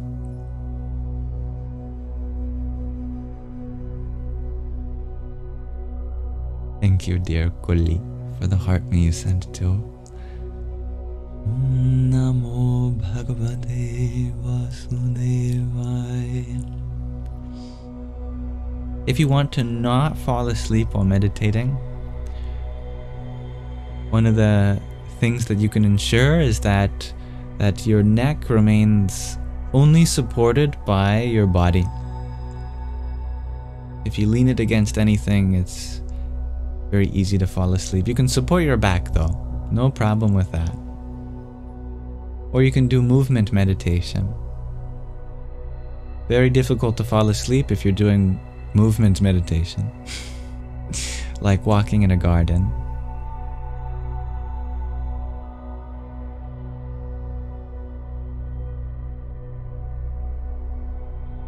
Amos, you share, you weren't even sleepy, but it was a great sleep. Well, I'm happy to hear that. Sounds like a good nap. I'm very grateful for your presence here, dear flower. Angel, you share that you accidentally fall asleep most times you meditate nowadays. You didn't used to have this problem. That's okay.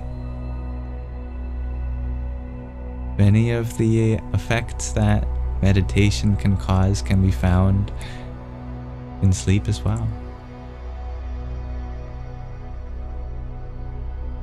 And I like that, fallen angel, that sleep is so wonderful, it's like taking a break from eternity.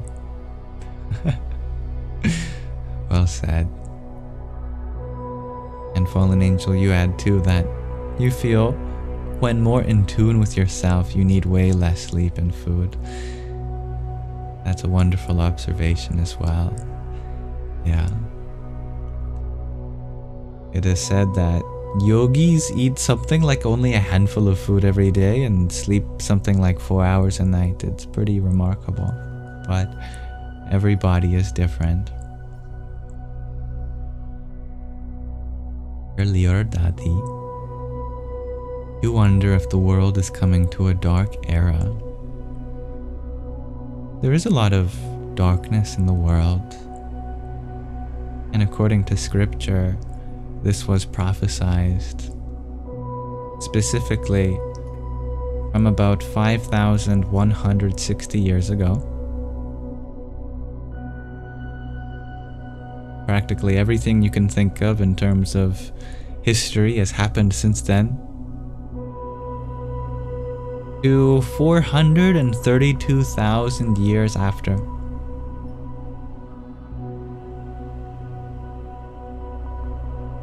That is said to be the Dark Age, the Kali Yuga. And it is going to get darker for the next 427,000 years. According to scripture. But it's not the end of the world. It's a part of a much greater cycle in which divinity moves from without to within. In higher yugas, it said that divinity was once seen. Something that walked among humans on earth. But in the Dark Age, why is it called dark? What is the symbolism of darkness? Because that divinity is the source of light, and that light has become hidden within. So another way of saying Dark Age is the age of inner light. And in the age of inner light, the spiritual journey takes us inward. So in this age, our sadhana, our spiritual practice, is all about withdrawing from the world, much like that light withdrew in higher ages, so that we can find the source as it lays dormant within. It's like a cosmic game of hide and seek that takes millions of years for each turn to happen.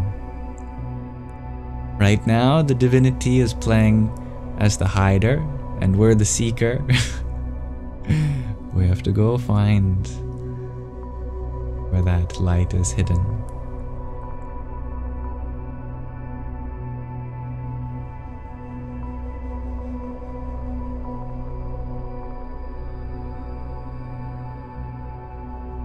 And dear Star Branch, you wonder why my name is Yam. Are they my favorite? Yes, they are delicious. They are delicious indeed. Yam is actually 3/4 of my given name. I'll tell you a story. When I was maybe 4 or 5 years old, I'm not sure, I went to the dentist. And in the waiting room, the receptionist put a sticker on my shirt so that the dentist could, you know, find the right child in case that you give a root canal to someone who wasn't needing one. I don't know. And on that had my name, which is spelled Lyam.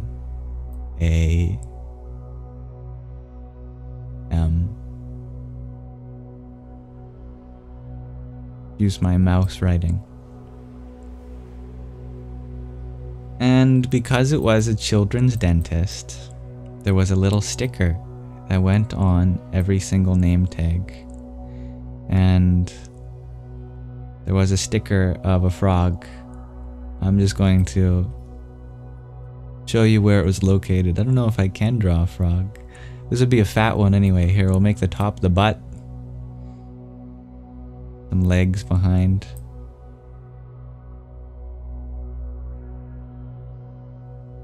Some hands in front. There's no head yet.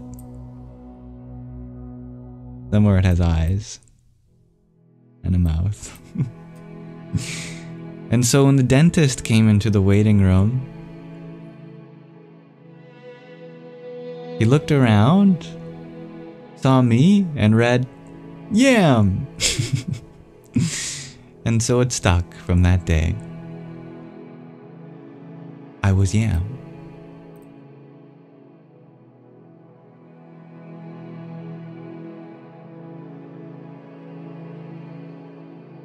Thank you, dear angel, for your ice cream cone. Namo Bhagavate Vasudevaya. Dear Hari, you were wondering where you can find this teaching in my YouTube? Well, I will upload the recording of this live stream to my YouTube channel, Yamsox Lives. And if there's any part that stood out to you in particular, in the description is a comprehensive chapter system for each video. Every time there is a change in subject matter, down to the minute, sometimes within a single minute, there will be a chapter there. This would take forever if I did manually, but what I do is I take the transcript from this video, and with an intelligent software that I programmed, I'm able to infer when a change in conversation has been made, and then make the appropriate timestamp and title at exactly that moment, so that you can just look into the description and click on exactly which part speaks to you.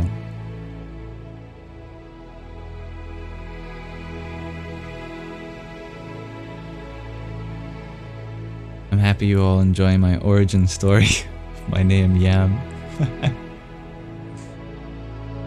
Lauru share that. You can hardly remember anything from when you were a child. You don't know why? I think I might have an idea why. See, as a child, we're constantly gaining new memories.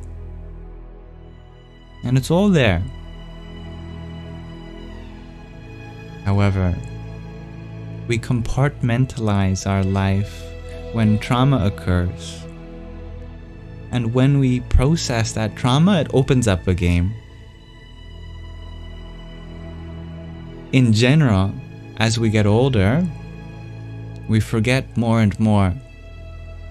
But that also corresponds to experiencing more and more challenging circumstances. And so we have to compartmentalize. Fortunately, on the spiritual path, you will remember more and more as you get older. Some people even say that after they've remembered all the way back to the time of their womb, they start remembering things from their past life too. But that can only happen when we engage in healing, when we take the medicine for our mind, which is love, acceptance, forgiveness, and support. You may even remember dreams that you had when you were a baby that you never did again.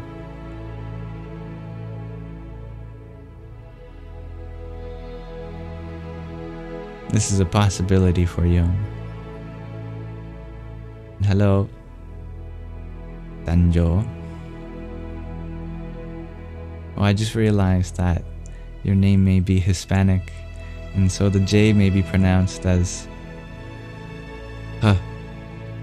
Danyo, maybe something like that. You can tell me.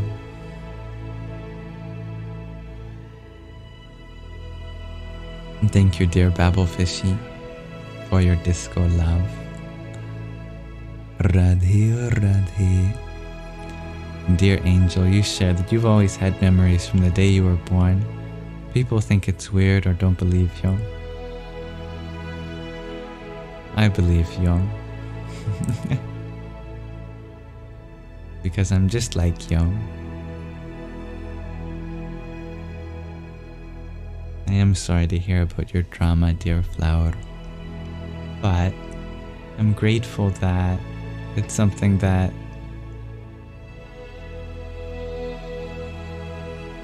is something that you're opening up to. Something that we're all learning to process. Hidden within our traumas are the most beautiful truths. We just have to sift through so much ugliness to get there.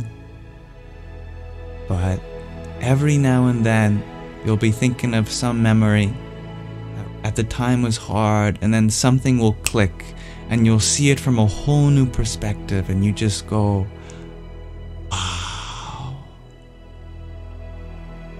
And so much negativity leaves your system.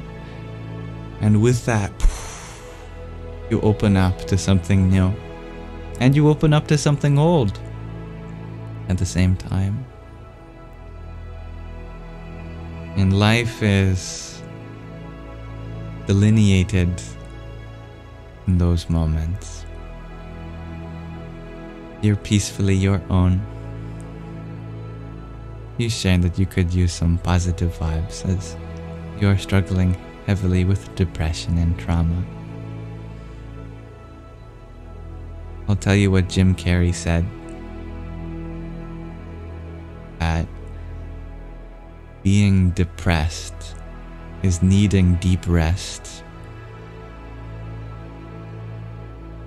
Depression from the outside looks like an avoidance of the world. We withdraw, but that withdrawal into inner layers of our being is a deeply spiritual practice. It is not so dissimilar to a butterfly. Before a butterfly grows its wings, it must withdraw from the world. Put up all these walls in the form of a cocoon. And in that chrysalis, something special happens. We begin to dissolve, and parts rearrange, forming new aspects of our being we didn't even know we had the capacity to have. And then, when we're ready, we fight against those walls that we put up for ourselves, struggle with them, and we break them open. In the process, strengthening our muscles to be able to flap our wings that we have newly grown. And now we're able to fly above all those things which used to challenge us. This is a possibility for you, possibility for everyone. And no one is too far gone. Because all of that is made possible by you, within you. The true nature of your being is not that which has transpired externally. All the circumstances that have happened to you do not define you. In the same way that a passing car says nothing about who you are. All of these emotions, these thoughts, these challenges, they have been made available to us to experience. But us, as the experiencer, as the witness, is forever untouched. You just don't realize that your real eyes are not these ones. You've heard of the metaphor of the third eye. Beyond the two that you see physically, You are a witness of life. Everything that you've experienced can be used to grow, even if it seems at the time that it cut you down, made you feel smaller, unlovable, too vulnerable. But in fact, your sensitivity is your greatest strength. Your ability to feel so deeply is why you mean so much to the world. There are so many others that experience such sorrow. Your story should be one where you get to empathize with them. Everyone who goes through this dark night of the soul eventually finds that inner light. And from that we cast shadows on everything that used to haunt us.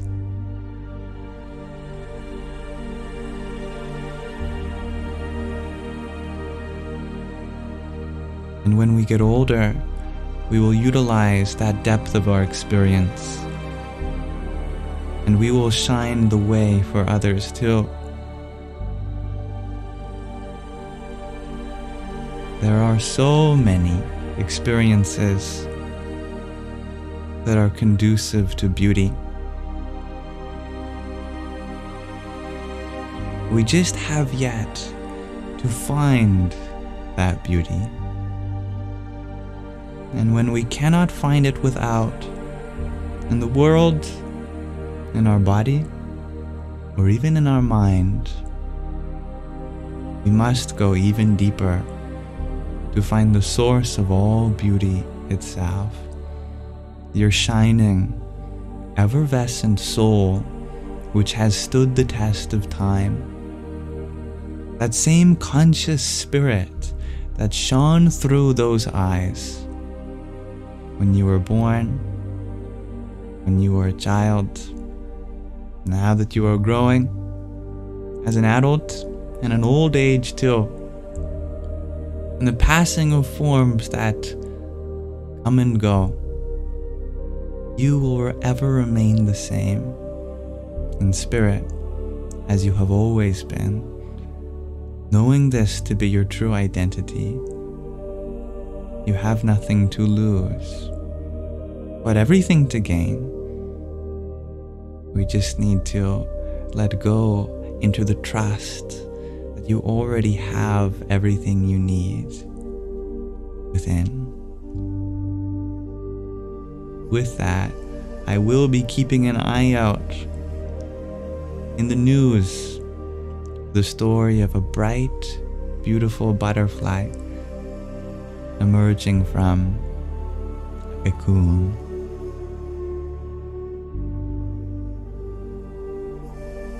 And in any way that I can be, I'm with you every step of the way. It just requires that first leap of faith.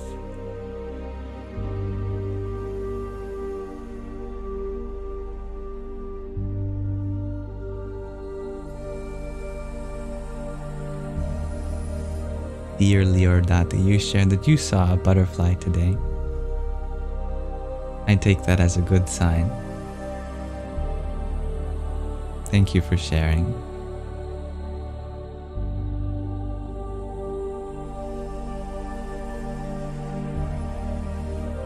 Much love.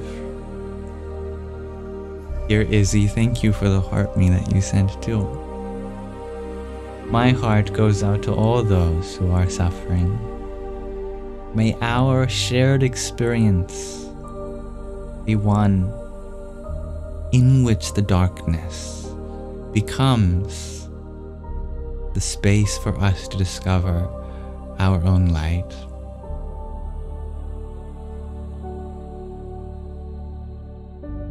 And thank you, dear Carlos, for your heart me too. Radhe, Radhe.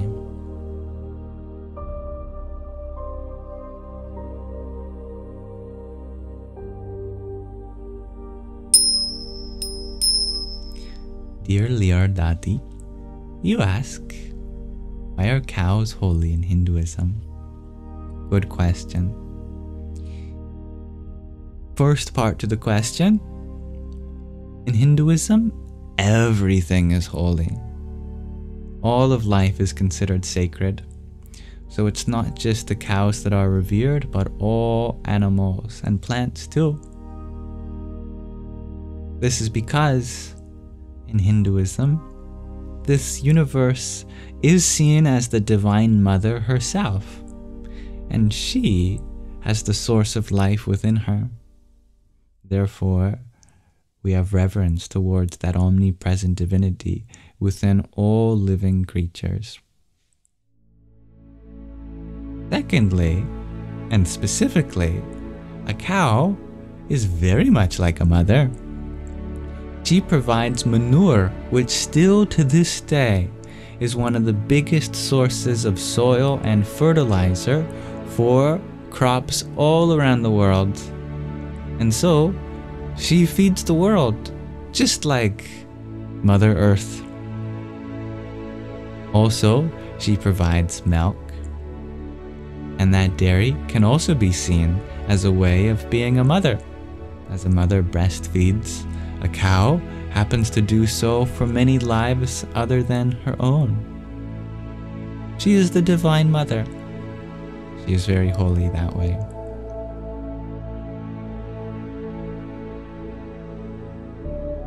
And thank you, dear Michael, for the rose that you sent to. Om Namah Shakti Shivaya.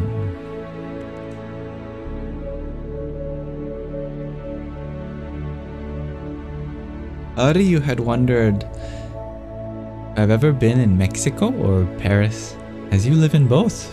Wow. You must be tall, having one foot in Mexico, another foot all the way around the world. But thank you for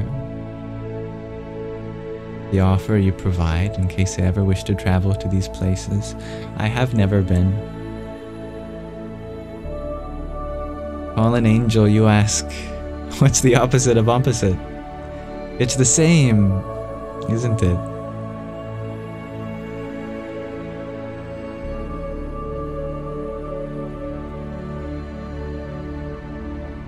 Thank you, dear Michael, for your rose. Om Dum Durgaye Namaha, and for your heart, me too. Hare Krishna. Dear angel, thank you for the heart me and team bracelet too. Jai Sitaram. User 224, you had shared that one night recently, 100 loose cows came into your residential area and walked from one end to the other. I love that. That's very auspicious. Hello, Dr. Jenny. You do love cows, so of course, anytime you're driving, you see a cow, what do? If you're driving down the road and out the window you see a cow, what's the rule that all humans have to follow? Michelle says wave. Andy says go moo. Shakira points and says cows. Cow. We have to acknowledge their existence. It makes us feel good to acknowledge their presence, doesn't it? Moo, shares Jordan.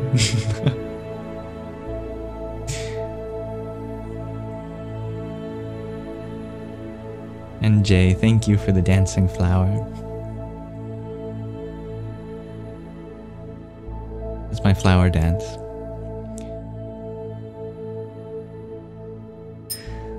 Om Shurim Mahalakshmaya Namaha. Delaney, thank you for your heart, me and rose too. Om Gam Ganapataye Namaha. Thank you, dear Hari. I am very humbled by that offer. You know what time it is? And hello, dear Marcus. Hello, Anazek. I think it's time for the final reading of the pocket Pema Chodron. We only have one more verse of hers to read, then we'll have read all of them, all 108. Because we read them out of order, the 97th one is the last one we'll read.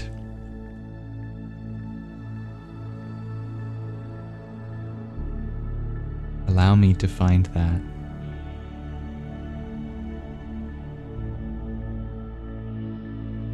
And it's a bit of a longer one too.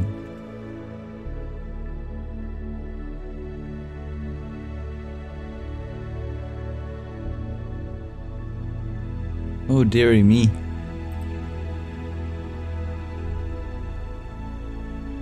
It appears that I was accidentally recording something for the last hour. Not sure what that was. Anyway.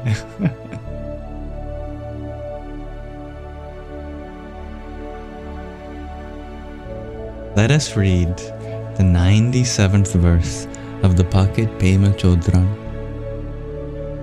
This one's called Feel the Sadness Without Drowning in It.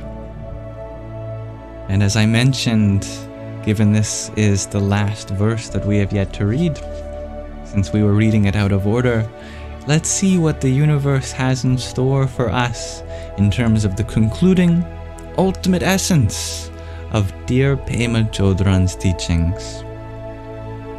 Feel the sadness without drowning in it. My teacher, Chogyam Trungpa Rinpoche, once said, "Hold the sadness and pain of samsara in your heart, and at the same time the power and vision of the great eastern sun. Then the warrior can make a proper cup of tea." Samsara being the Sanskrit word for the cycles of births and deaths of suffering. Eastern sun. Sun rises in the east. Therefore, in that direction, there's the power of newness, of things coming into being, the potential for a new day. The notion of holding the sadness and pain of samsara in my heart rang true. But I realized I didn't do that. At least, I had a definite preference for the power and vision of the great eastern sun, the quality of being continually awake.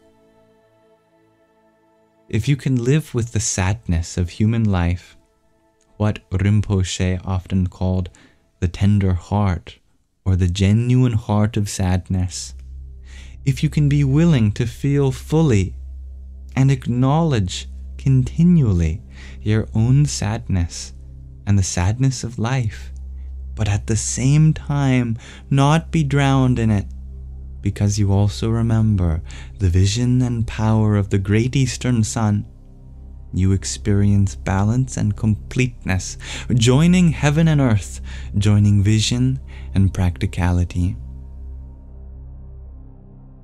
In the Shambhala tradition, we talk about men and women joining heaven and earth, but really, they are already joined. There isn't any separation between samsara and the vision and power of the great eastern sun. One can hold them both in one's heart, which is actually the purpose of practice. As a result of that, one can make a proper cup of tea.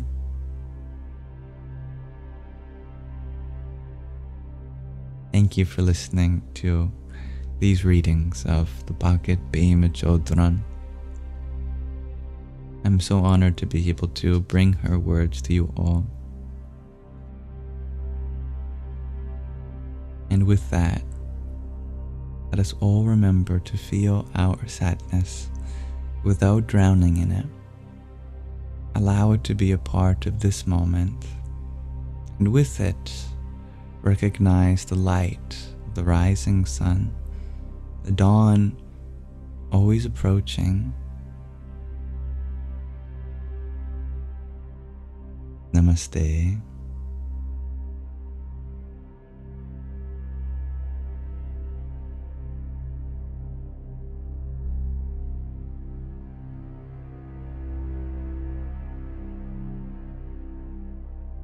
And I love the way you describe that, fallen angel. Sadness is great for informing empathy. Those who are empathetic, how can they understand pain without having experienced it themselves? It is simply not possible. Thus, to cultivate an ever-increasing empathetic heart means to continually allow ourselves to experience sadness. Just not the kind that weighs us down, but rather the kind that gets us to jump out of bed in hopes of bringing light to anyone's darkness each morning.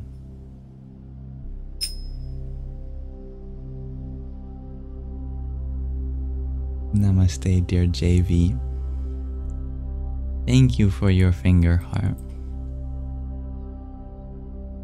The cloud bread that you sent, a pumpkin spice latte, an ice cream cone, a donut, a cake, and a bubble tea. How sweet. Not to mention a tiny diny. Yippee!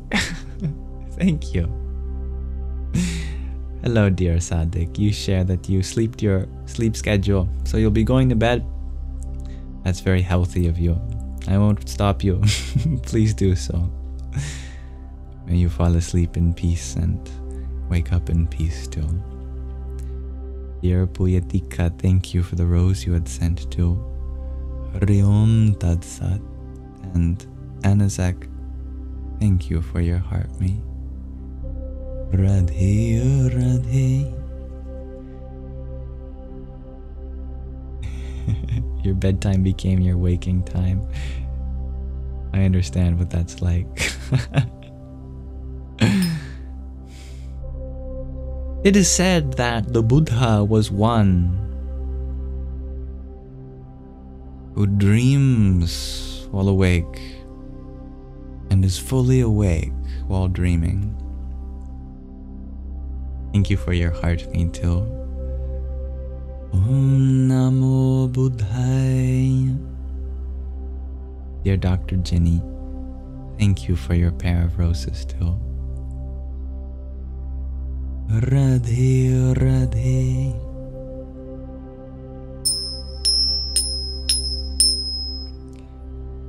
Glad you like the color of my shirt, Dr. Ginny.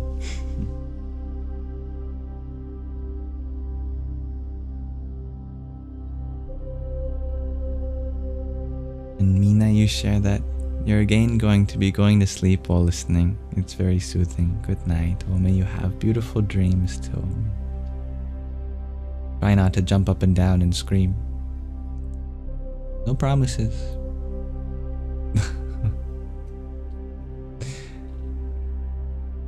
Thank you, Maisky Whiskey, for the cloud bread you sent as well. Om Namo Rudraya Namaha.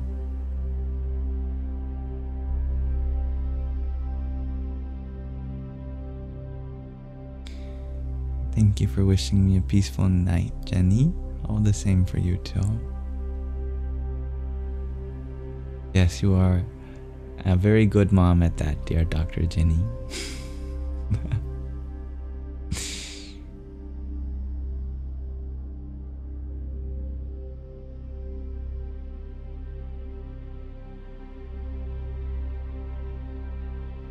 Angel, you enjoy imagining me jumping up and down screaming. It happens. Right? I'm always jumping up and down screaming. Just perhaps internally.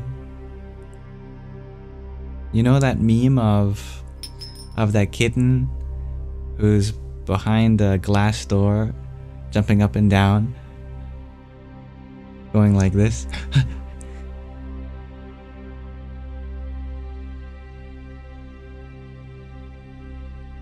Sometimes it's played to the music, happy, happy, happy. That's always happening inside. You can imagine that cat's on the inside, jumping up and down in each moment. That's the closest example I can give to you of what the human soul looks like. Not just the human soul, the soul of all creatures. That which is ready, willing,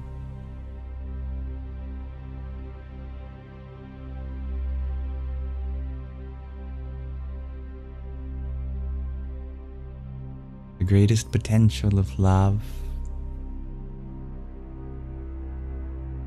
and pure ecstasy.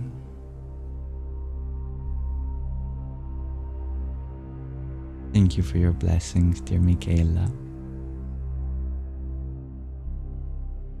I'm very glad that you enjoyed my video on Om today. That was a fun one. Anyone who wants to deepen their understanding of the meaning of Om, you're welcome to check out that mantra. It is expressed in the video, I mean.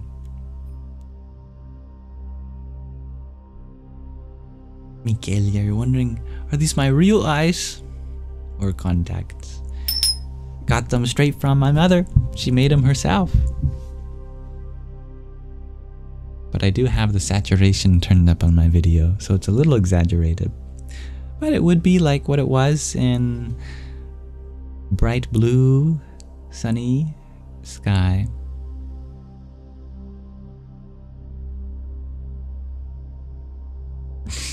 What's the square foot of 36? That's a funny question.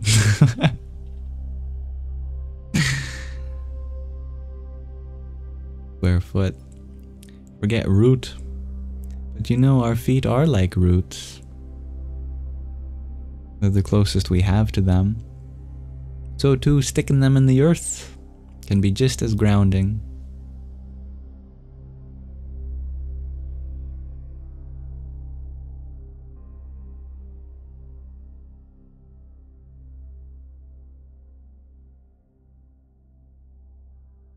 Dear Mr. Mate, you ask, why would Krishna want Arjuna to fight in war?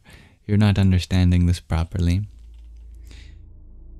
Indeed, for such a spiritual source of information, why is the spiritual teacher of the protagonist Arjuna telling him to fight others, despite the fact that Arjuna spends the whole of the first chapter lamenting over how he does not wish to fight because he realizes that these are family members.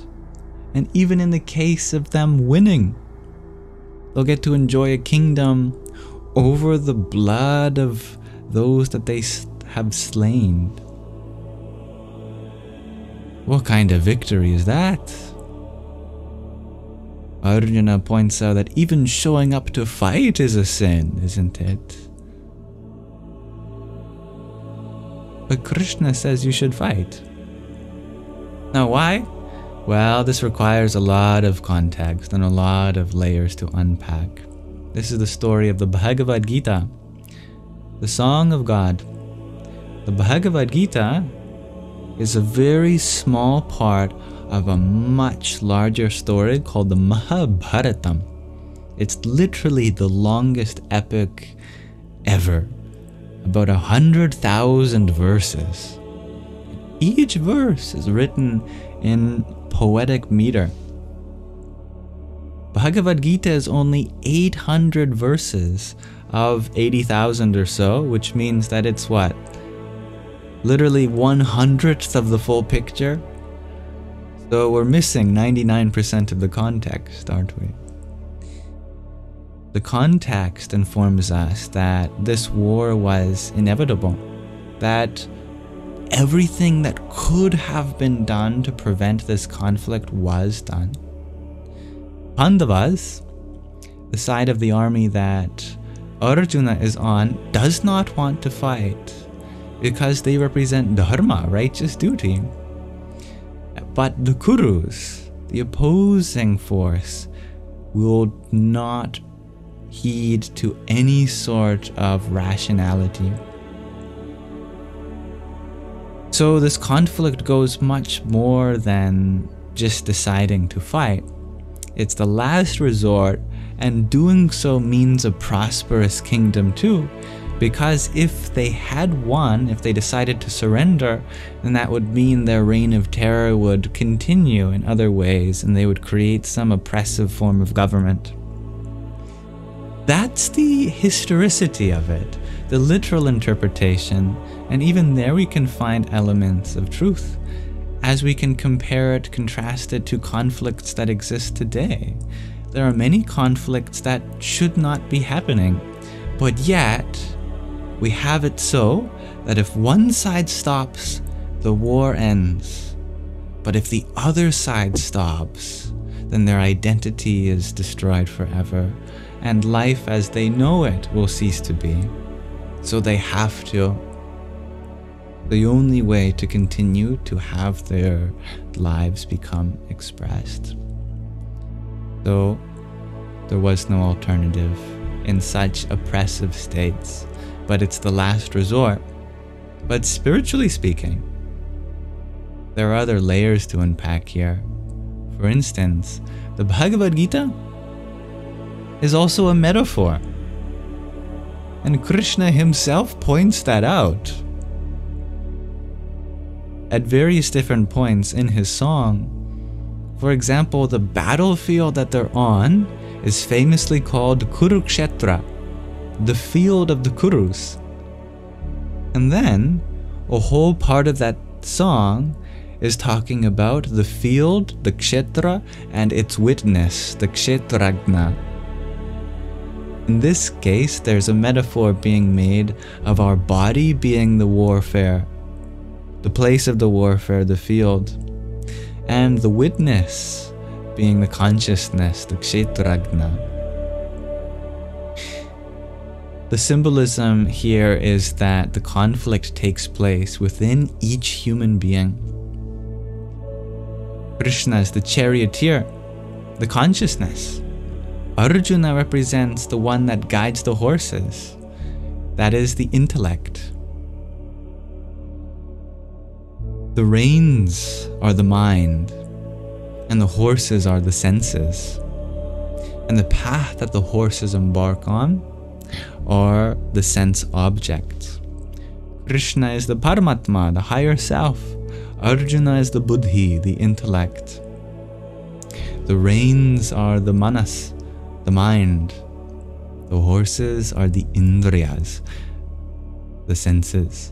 And the road is the Vishayas, the objects of the senses. Every part of the story is a metaphor for something that happens within each of us. So when Krishna is telling Arjuna to fight, that's the higher self telling the intellect to get a hold of the mind. And they do so through the reins, which represents the Buddhi. And so Krishna talks about Buddhi Yoga, the yoga of the intellect, how we can use that to discern between what is real and what is unreal. And what is unreal is the idea that there's any sort of direction in pursuing sense objects. Even though the senses hurry along that road, No matter what we gain in terms of sights, sounds, touch, smells, and tastes, we are never satisfied. So we have to fight against the urge to pursue these material, sensual gratifications and work for something higher. This is the metaphor of the Bhagavad Gita.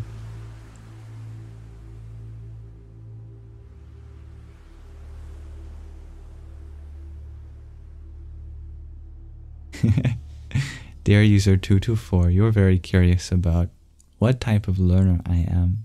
Maybe auditory, based on things I've said? That would make sense. But I think I'd be listening to a lot more podcasts or audiobooks if that were the case. I'm very much one in which all the senses have to be involved. If I can physically engage in some practice, I will. For example, I was reading about something called a Vedi, a fire sacrifice described in the Vedas. And there is a certain number of bricks in which you make the fire sacrifice. I was thinking about the geometry of this. And so I went out and I got some bricks myself to try to put them in various combinations and permutations to see which of them would apparently be conducive to some kind of symbolism or not. But we're all every kind of learner.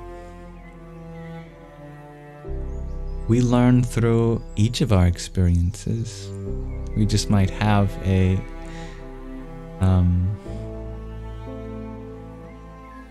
what's the word? Not an affiliation or affliction,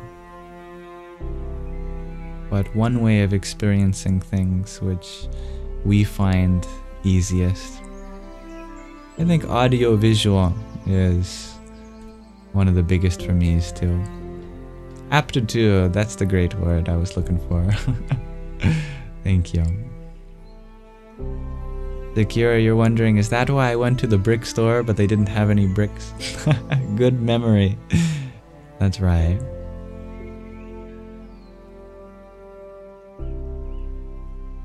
Is it 12 bricks? Asks Gregard G. No, I think it's more than that. Something like 24, but I forget exactly. And then I found out that that 24 was only of the top part, and there were 1,000 other bricks or so that have to come together before that. And I thought, oh my god, I'm never gonna get that many bricks.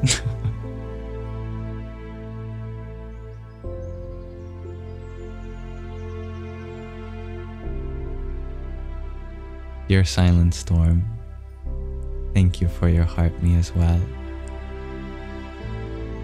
Jai Sitaram. Michaela, you were wondering, had a few questions about what we were talking about earlier. The Bhagavad Gita has two characters in it, named Arjuna and Krishna. This is a spiritual scripture. Arjuna represents us, and Krishna as our higher self. And it's a must-read for spiritual seekers.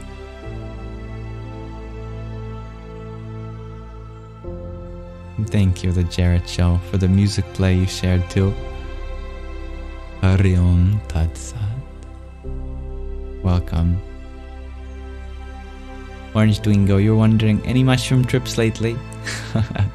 I'm afraid the time of psychedelic experimentation is far behind me now. I think the last time was second year of university, which is not that long ago, but I have, in my personal development, come a long way since then.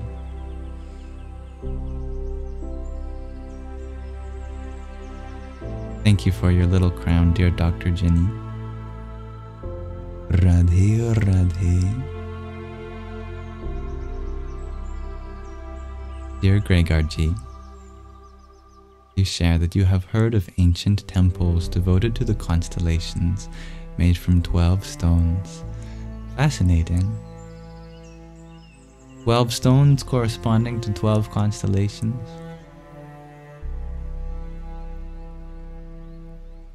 I've not heard of this, but I am very curious.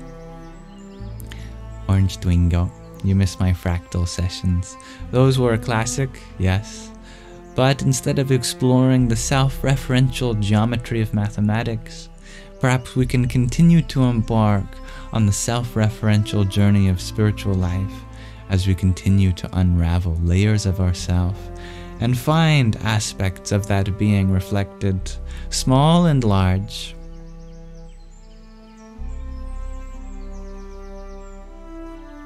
Dear Dr. Ginny, you share that I am indeed a prince.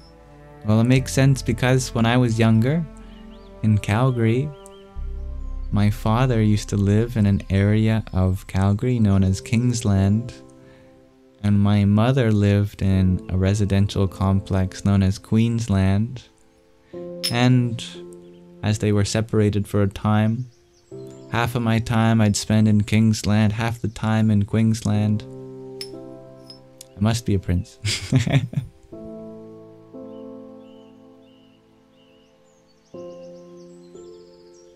Thank you. We are all but royalty, inheriting the kingdom of Mother Earth. And we should treat her the same way that we treat Her Royal Highness.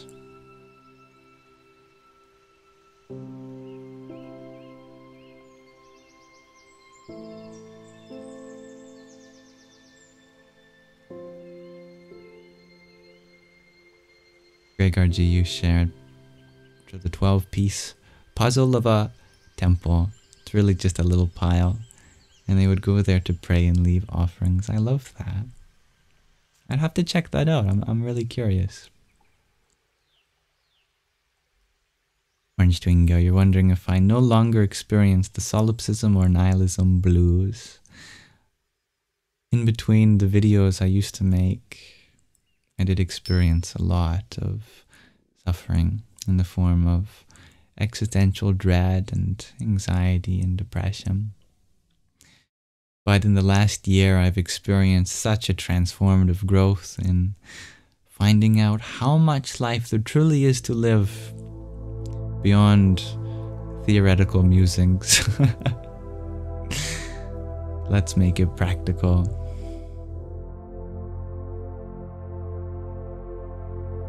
And dear Mr. Mate,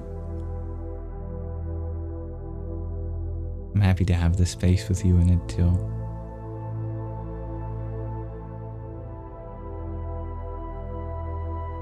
I hope that some of these words have been making the Gita more accessible. Spiritual scriptures are like a treasure chest. We can look on the surface and say, wow, what beautiful wood, what kind of varnish they used, really gets the grain to pop. Wow, the gold inlays on the corners, phenomenal. The joinery, incredible. But as long as we're finding value in what's on the surface alone, how can we find the treasure trove that is locked away within? Thus, spiritual scriptures require a key. Even though all the treasure is found in them alone, the key is something that can never be given along with the treasure. That only spiritual masters can give us. They hold the key to unlocking what wisdom lay dormant behind the varnish of the scriptures.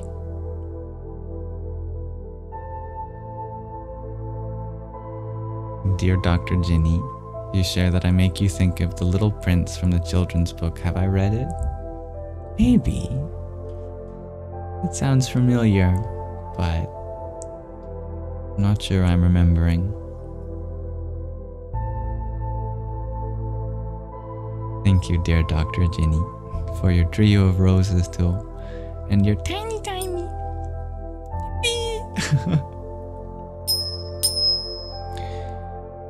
The guru is the key, asks Mr. Mate. A guru is the key holder, but it's what they impart that is the key. And that key is a spiritual heirloom that is given in each subsequent generation by the living masters of their time.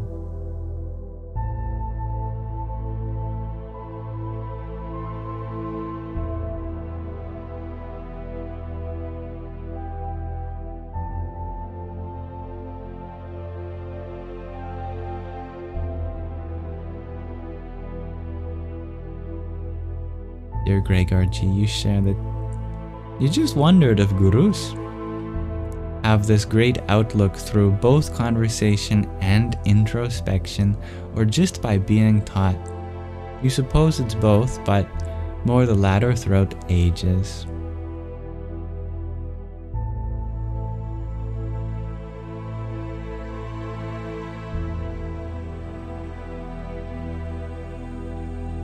What we receive from teaching is a map that guides us within, to use yet another analogy.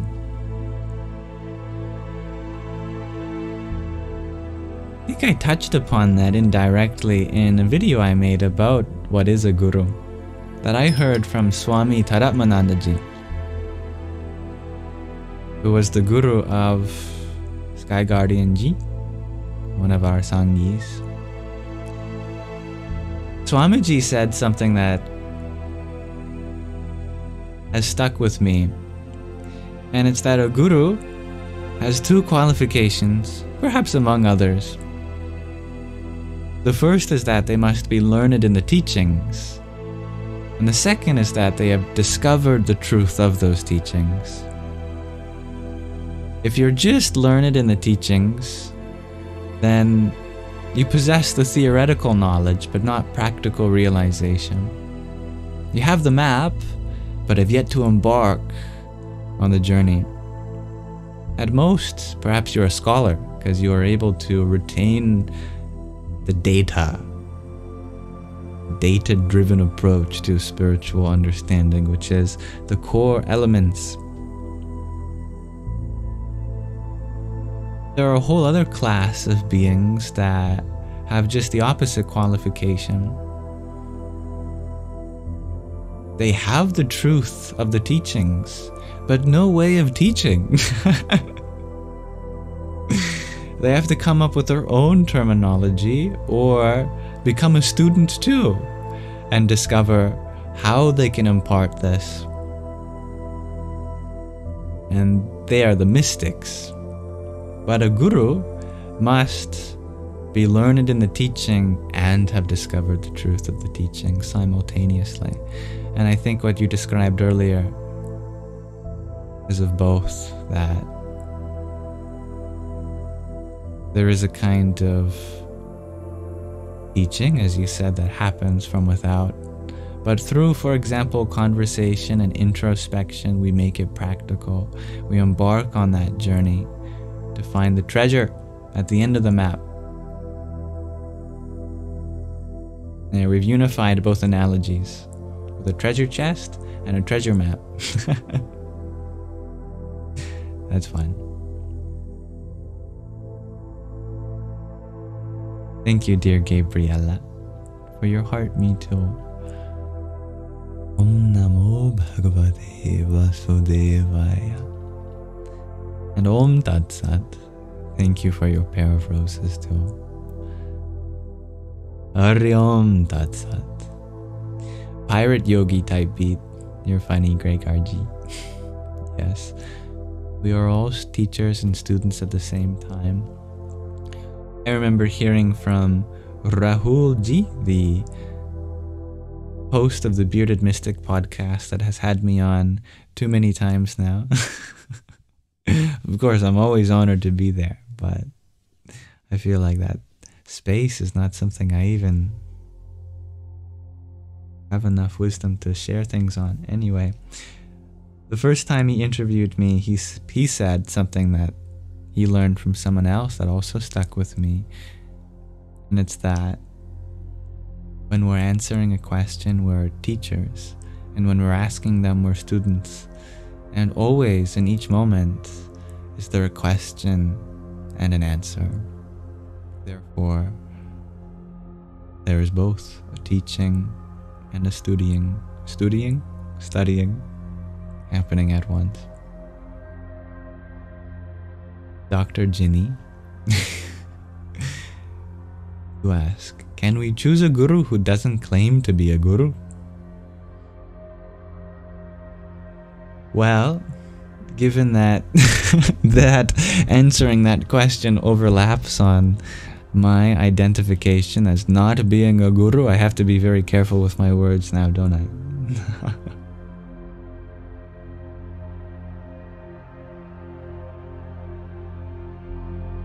Generally speaking, humility is an important part of being a spiritual teacher.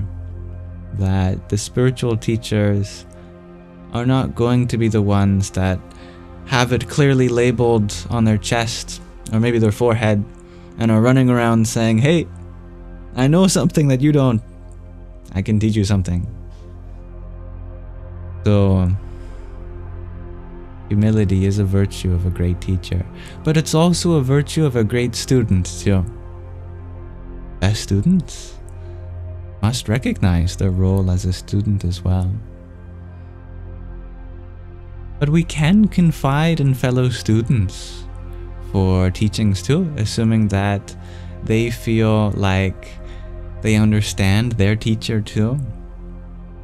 And that's why we can ask our classmates for help, even though they're not the one grading the test or the one giving them. Our fellow students can help us just as we can help them too. I'll put it like that. How's that?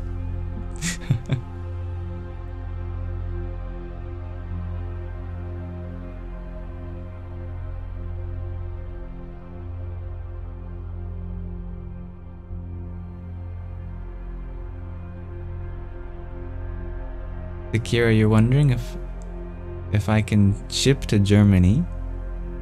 Your friend's birthday, you want to surprise with a bandana? I think so. Yeah, I'm not the distributor. I think the company that makes the bandanas, they have two places, one in America and one somewhere in Europe. So I imagine that the one from Europe will be able to deliver to Germany, and pretty quickly, mind you.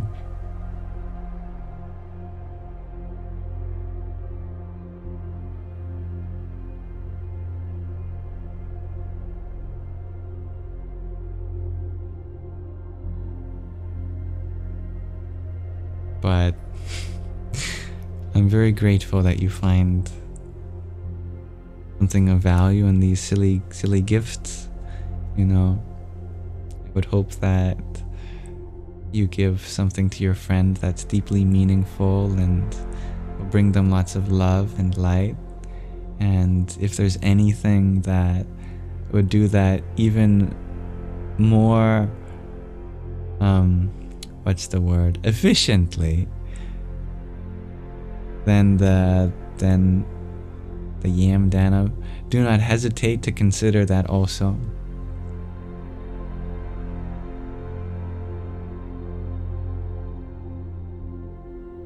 Thank you, dear Benjamin, for your heart, me too. Jai Shri Krishna. But your friend has my birthday wishes too.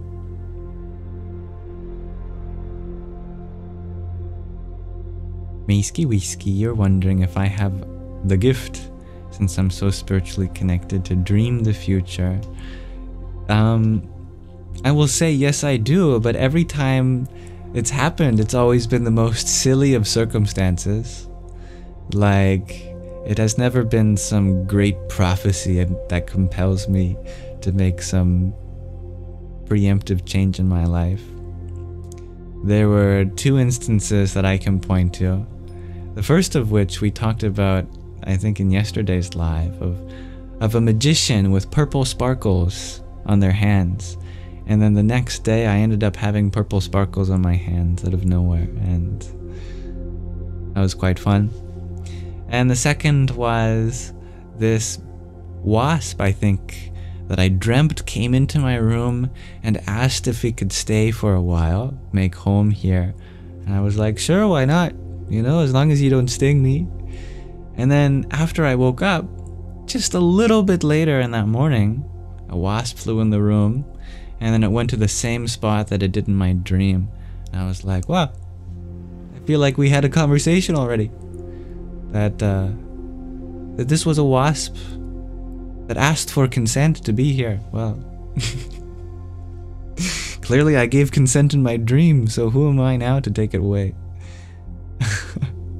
And perhaps other dreams of mine you could extrapolate into events happening, but generally speaking, my dreams are fun and goofy and silly.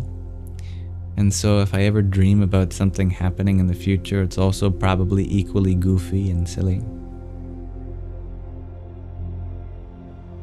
The reason I emphasize the silliness of that is because I know that all I need is ever accessible in this moment.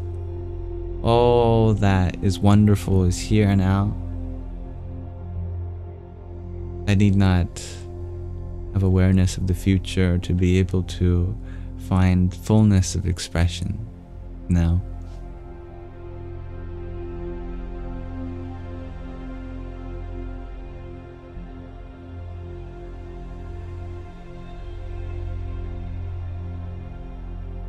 Thank you, Strawberry Star Bunny, for your fire. Ram Ram. Dear Benjamin, thank you for your heart, me too. Hare Krishna. And Maiska Whiskey, thank you for your friendship necklace. Jaya Sintaram.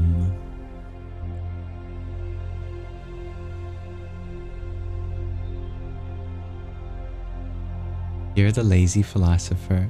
You ask if I've ever had an experience where reality directly reflects you, people reflecting thoughts. Of course. That is this moment, isn't it? There is nothing I look at that is not a mirror. There is always a reflection of self in what we see, for the purpose of seeing, so that we may glimpse upon the seer itself.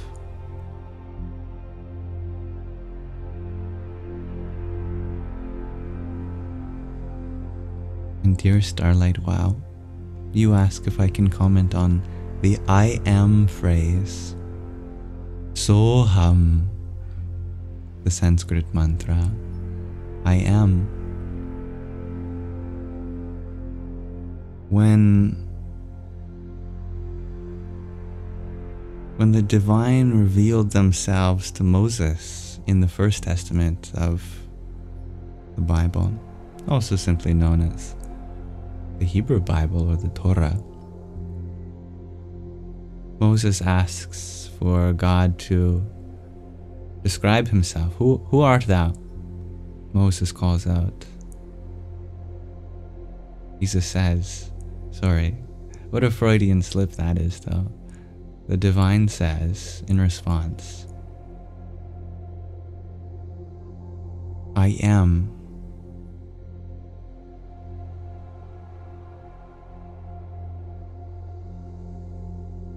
I am is what God is. Full verse is I am that I am and that I will be, but it gets shortened to I am.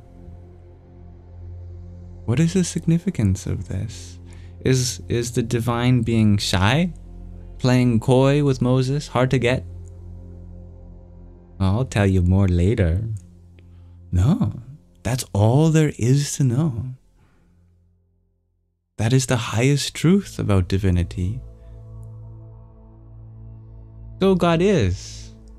That's the conclusion we have to make. No. I am. It's not just God affirming that he exists. reflection of all of our experiences. Why? Because all of us feel that I am. We have that sense of I am within us. And across so many different religions and cultures and faiths all around the world, there is the subtle idea of the divine existing within you. The source of life is within. Everything you have to find. You are in search for that I am. Perhaps the greatest revelation at the end of one's quest, after one has cultivated so much love for the divine, you ask the universe, "Who art thou? Reveal yourself." And the universe tells you what you've been telling yourself your whole life. I am.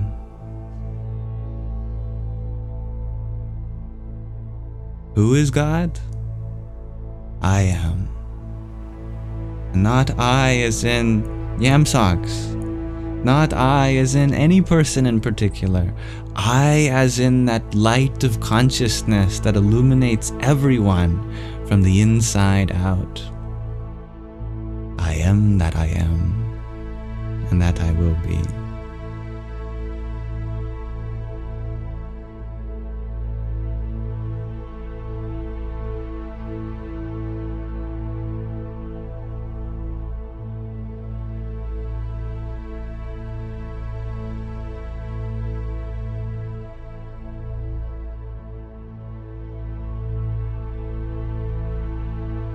The lazy philosopher. I think that answers your question.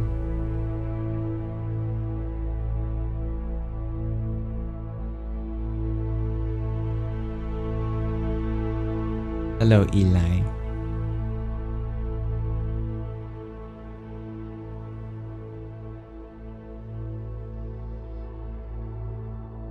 Or Ali, depending on how I pronounce that. Even more relevant for me, right? Starlight Wow. I am. I am what I am. Dear HTTP Andrews. You ask, why then does the human vessel need to experience suffering? Because the requirement for giving means having a place to give. Having a place to give means that there's room for love. Room for love is suffering. This world is full of suffering in the same way it's full of room for love. I am that I am is the source of love. It can only give to a place that has the capacity to hold it. This world, and with it, our human forms, have an opening for love in the form of challenge, triumph, and adversity. The darkness that we feel is the very place for our light to shine.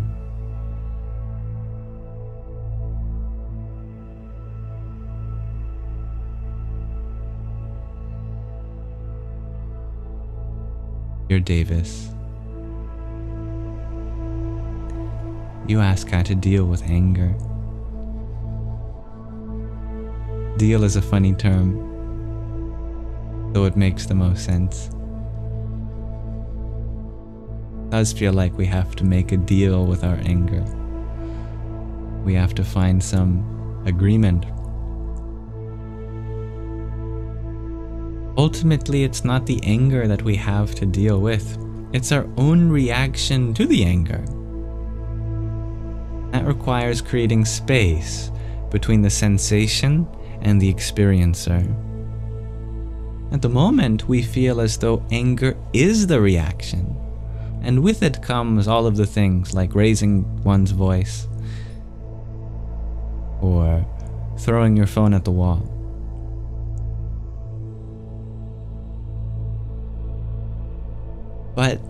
anger by itself is just a part of the experience. How we react to the anger says so much more than just the sensation of anger. And that's the difference between being reactive and proactive. In a reactive life, we let our emotions decide things for us. But in a proactive life, we allow our emotions to express what they wish to express. And just keep that in mind, along with all of our other experiences like our values. And then we make decisions with total awareness.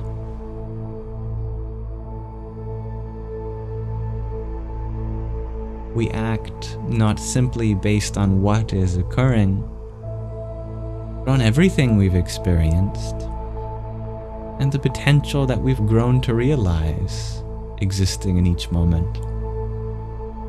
As we continue to create space between ourself and our emotions, the greater that gap becomes between the emotion and the action that we choose from there.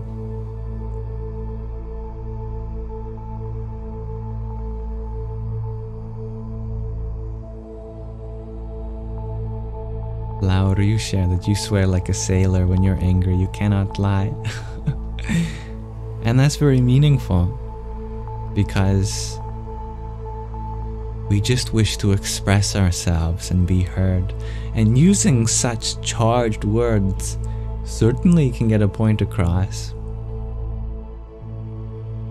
But we might have a mess to clean up in the process also.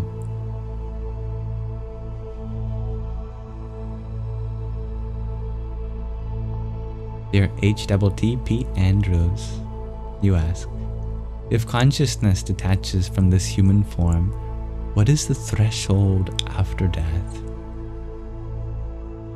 Whenever we have a question pertaining to what exists after some extremity,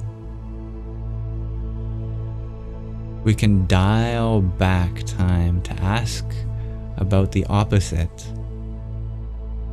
And there's your answer. Any question about that which is after death can surely be answered by asking about that which is before birth or before procreation.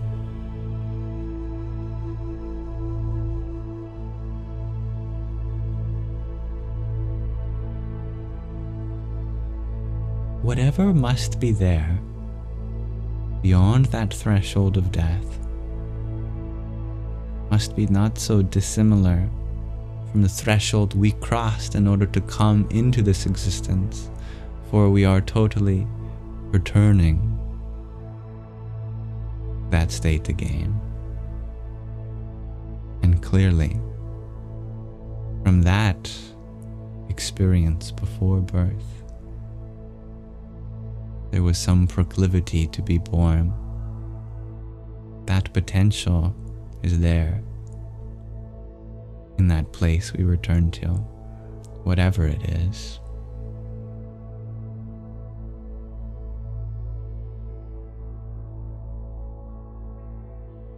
Lazy philosopher, you ask if I have good movie recommendations.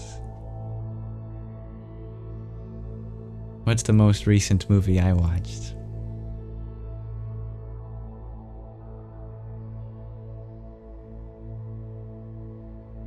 I think it was Lilo and Stitch. That's a great movie.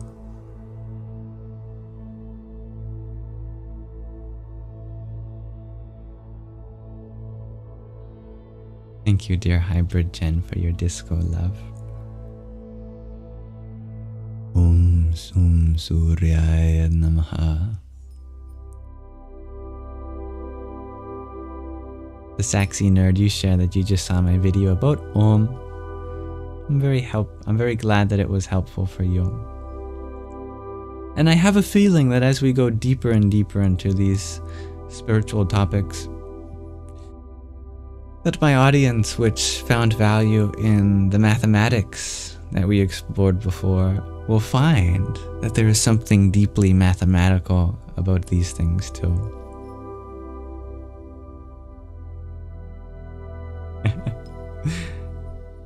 Hello, Dansuela.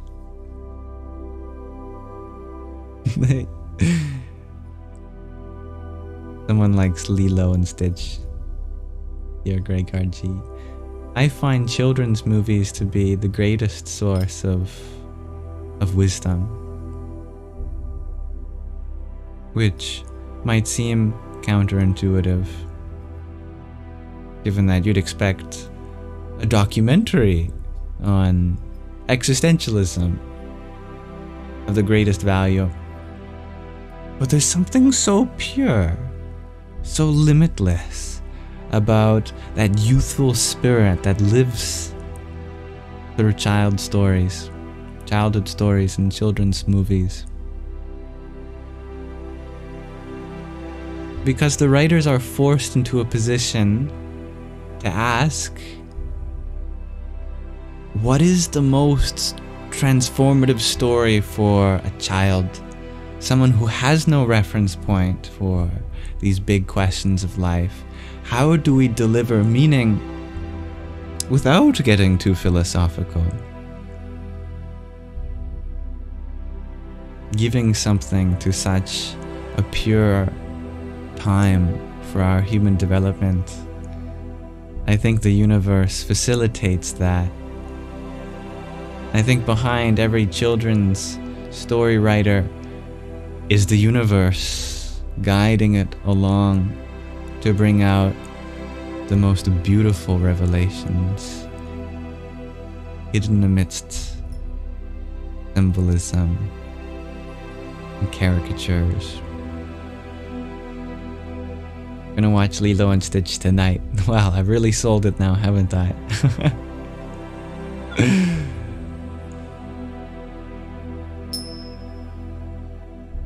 I hope you enjoy it, my friend. Lion King is a great film. I agree to that too, dear Kevin. It was one that I watched many times over again when I was younger too.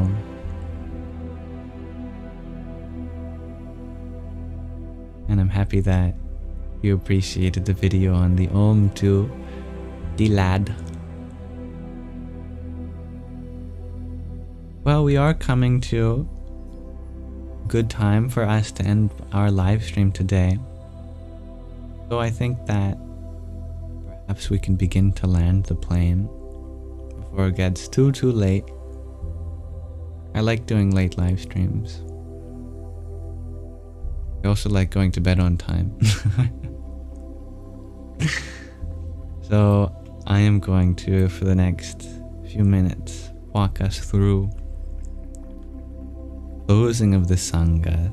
The first step of which is, of course, for me to thank you for being a part of this journey we've had today. But secondly, I'd like to reintroduce the question of the day, which was, what do we, as humans, have the ability to purify? I would love to explore that with you. But thank you, Haley Queen, for the heart me. Om Namah Shivaya. Each other. Share Sadik. I love that answer too. Maisky Whiskey, you share water. Water is in great need of purification. Many of humanity's great lakes and rivers and oceans require some assistance. Dear Samra, thank you for your rosa too. Radhe, Radhe. And I'm happy that your son that is 1.5 years loves Lilo and Stitch, dear Giovanna.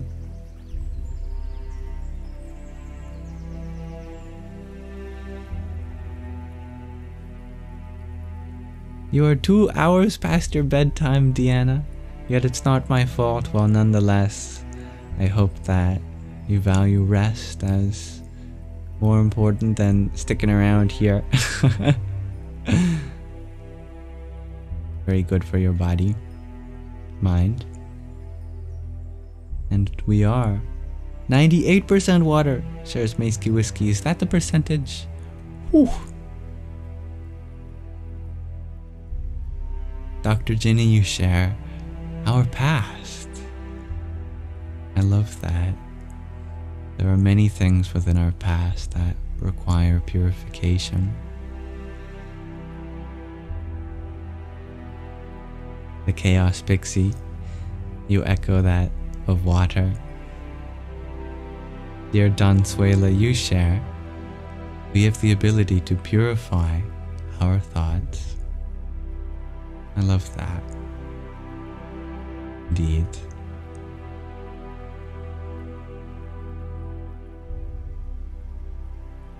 Deanna, you share, you are able to sleep in a bit tomorrow, so all good. Good, good. Hybrid Jen, you share soil, grounding.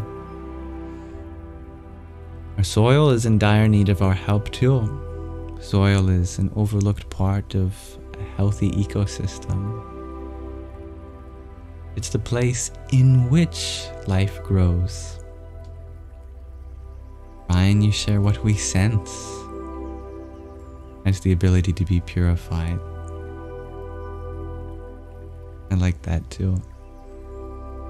And Dr. Ginny, you share that you believe we can purify anything we put our intentions to. That's powerful.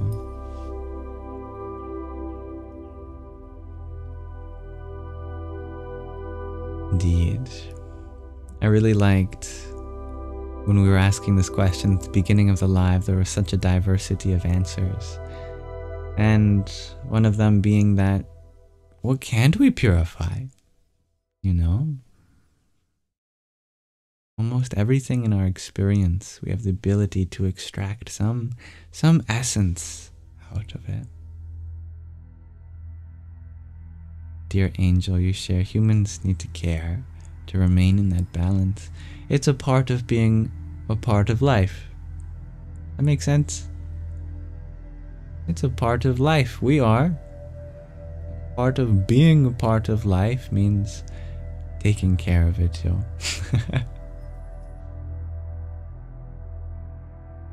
And doing so is not just the punishment we have to bear for generations of misuse of our planet. It's also a great opportunity for us to connect with Mother Earth, and such a rewarding process that is to feel a part of her nature. Dear Romy, you share that you like to think you have purified your trauma. I love that. Yeah. Trauma is a great source of things for us to purify. Well said.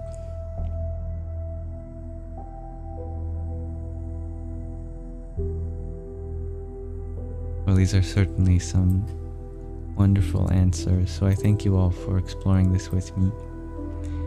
Dr. Ginny, you added that we are powerful beings when we're connected to the love we all carry. That's our greatest power. The ability to express that love within. And Giovanna, you added too, the next generation is something we can purify with emotional intelligence. That's beautiful.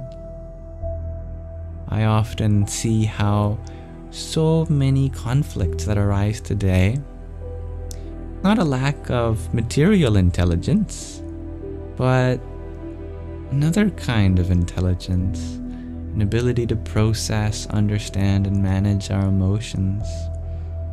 Yeah. Bra, you share, you just love, man.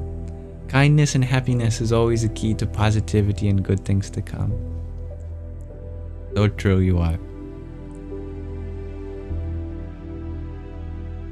Alright. Thank you. I've paused the question of the day for now, but I'm always happy to entertain this inquiry into purification.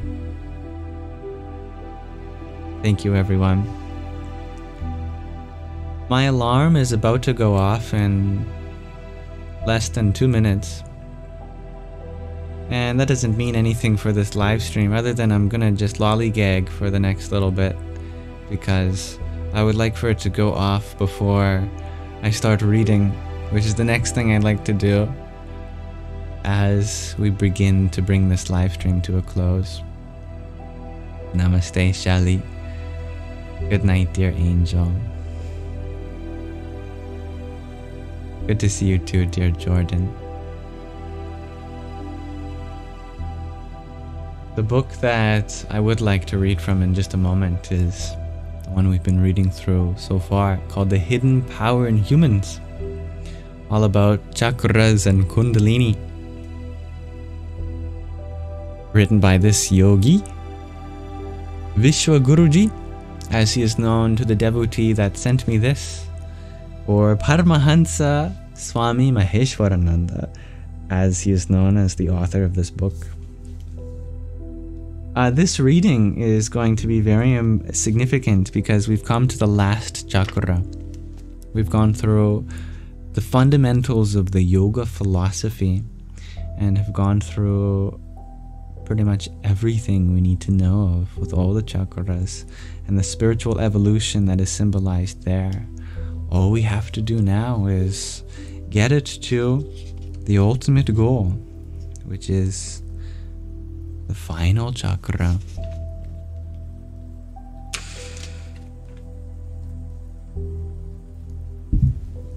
Lollygag time or over.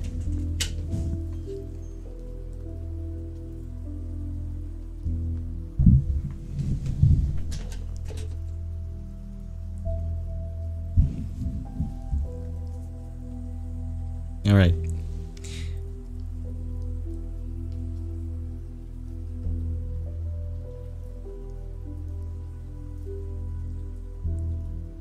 We've talked about the pranav, the omkar, the primordial sound, which divides into prakriti and purusha.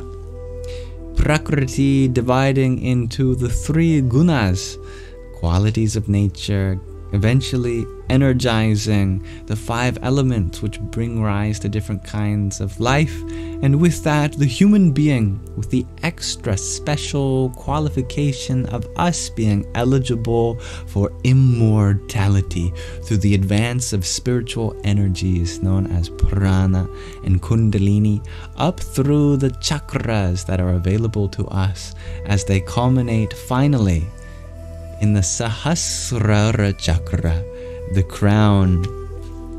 Let's introduce this ultimate chakra.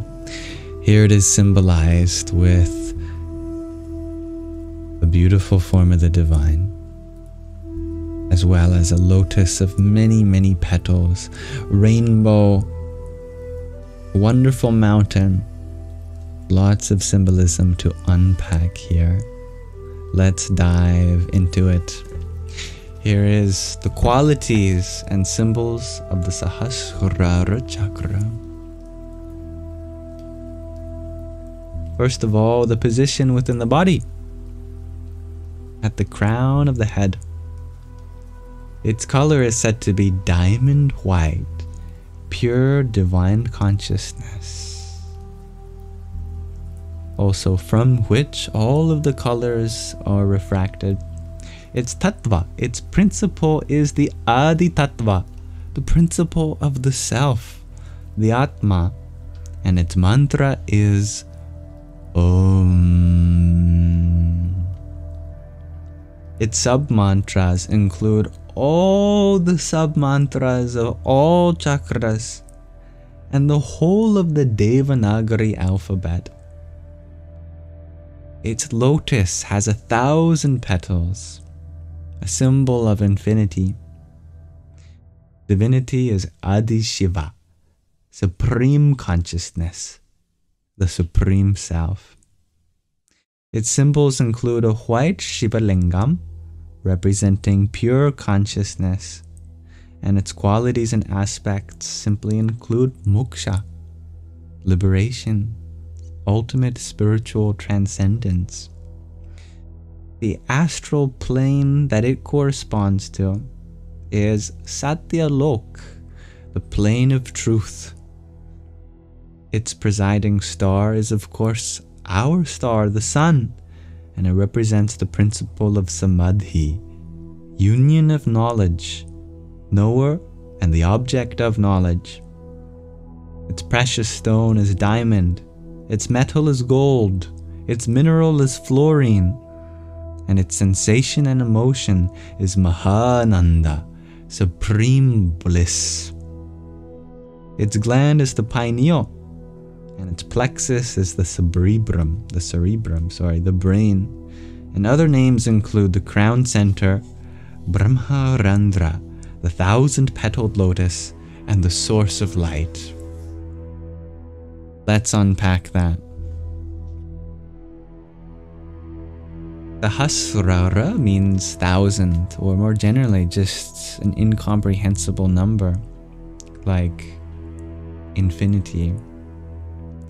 The Sahasrara chakra is located on the crown of the head, beneath the fontanelle, which is easily visible in a newborn child. It is also known as the 1,000-petaled lotus, Brahmarandra, the door to Brahma, which is the creator, and source of light, because a supernatural light as bright as the sun radiates from it. No other light approaches the brilliance of our sun. In the same way, the radiance of all other chakras fades before the incomparable radiance of the Sahasrara chakra. The Sahasrara chakra possesses no special color or quality. Its light contains all color vibrations united in the incomparable brilliance of pure light. The energy of all nadis, spiritual currents of energy, flows together here, just as the water of 1,000 rivers comes together in the sea. The element of the Sahasrara chakra is Adi Tattva, or Ishvara Tattva. Ishvara means God. It is the source of creation, the pure light and one reality, God. This tattva is Adi Anadi. Adi means without beginning, Anadi means without end, therefore infinite. As soon as this tattva unites with a quality, a guna, it is bound and therefore limited, just as pure water has no taste of its own, but is modified by and takes on the taste of whatever is added to it. In the cosmos, there are diverse manifestations of this one tattva with various qualities and functions, such as fire, water, air, and earth. But the basis is always the same, the pure essence. The awakening of the Sahasrara chakra means revelation of the divine splendor and attainment of supreme consciousness. It is the seat of Lord Shiva, whom we have met in 3 forms in the chakras. The first was in the Muladhara chakra, the root, as Pashupati, the lord of the animals. Second, in the Muladhara and Agnya chakra, that's the 3rd eye, in the symbol of the Shiva Lingam, the unity of the divine masculine and feminine principles. And finally here in the Sahasrara chakra as Adi Anadi, supreme divine consciousness and original foundation of the universe. Adi Shiva is the uncreated creator of the cosmos, Svayambhu. He represents Ananda, bliss, Purusha, pure consciousness, and Moksha, liberation. He is perfect, eternal, and divine, and radiant like 1,000,000 suns. No karmas, no actions can touch him. All impurities melt and burn in his proximity. Only purity, clarity, light, love, and truth emanate from him. In each individual, in each Jivatma, the Self, the Atma, resides with the Supreme Self, the Paramatma, appearing in the form of Adi Shiva in the Sahasrara chakra. In essence, Atma and Paramatma are the same, the Self and the Supreme Self. The Atma also possesses divine consciousness, but until it has attained liberation, moksha, it is closely linked to the personal I and the koshas, which were the sheaths, various layers of our body which we discussed in very early parts of this book, which you can refer back to. And through this is qualified and limited, but Paramatma is unlimited and therefore impersonal. It is the universal, supreme self, the light of life. When the consciousness of the Jivatma reaches Adi Shiva in the Sahasrara Chakra and merges with it, it is illuminated and freed from any shackles and limitations. Just as night gives way to sunrise, the darkness of ignorance fades with the opening of the Sahasrara Chakra. We can attain this through Kriya Yoga meditation and Guru Kripa. In this context, Kriya Yoga referring to the spiritual yoga practice for the awakening of the Kundalini, which is only ever passed on orally by the master, and Guru Kripa refers to the grace of the spiritual teacher.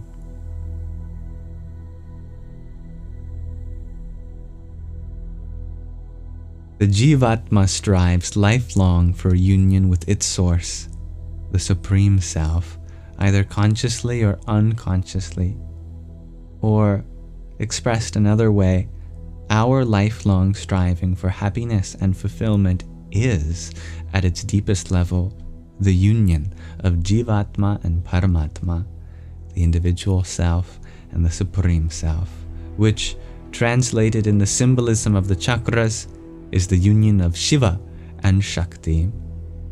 Shakti is located in the Muladhara Chakra and Shiva in the Sahasrara Chakra. Between the two exists an irresistible attraction, and we experience the distance between them as a dark zone of unclarity and ignorance. The trench that separates Shiva and Shakti, otherwise known as Purusha and Prakriti, consciousness and nature, is not knowing. And the consequence of not knowing are emotions full of suffering, such as loneliness, sadness, bitterness, fear, doubt, etc., that accompany us through life. Barriers created by the rocks of numerous karmas and our limiting qualities block the bridge across this chasm of ignorance. Icha Shakti, willpower, is the force that finally provides the impulse for the removal of the rocks of karmas and cumbersome qualities once and for all. Once this sacred will arises within the Jivatma, it leads inexorably to union with the Divine Self. In line with the karma and personality structure of the aspirant, this process can either continue in tumultuous and intense circles or unfold gradually and calmly.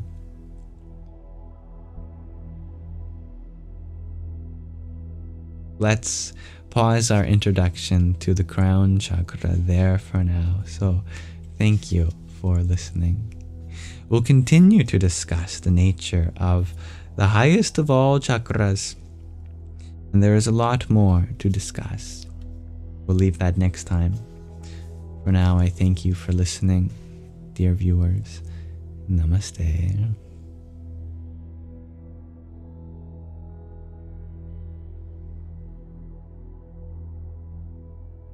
Thank you, dear Dog Darker, for your heart me too. Radhe Radhe. And Hybrid Jen, thank you for your 7 roses. Om Namah Shivaya. User 224, you've never heard of lollygagging. Is it a Canadian term? It could be.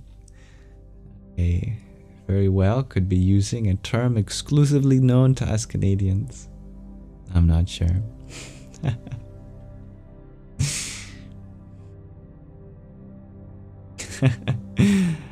Oh, you're very welcome, dear the Chaos Pixie. And Romy, thank you.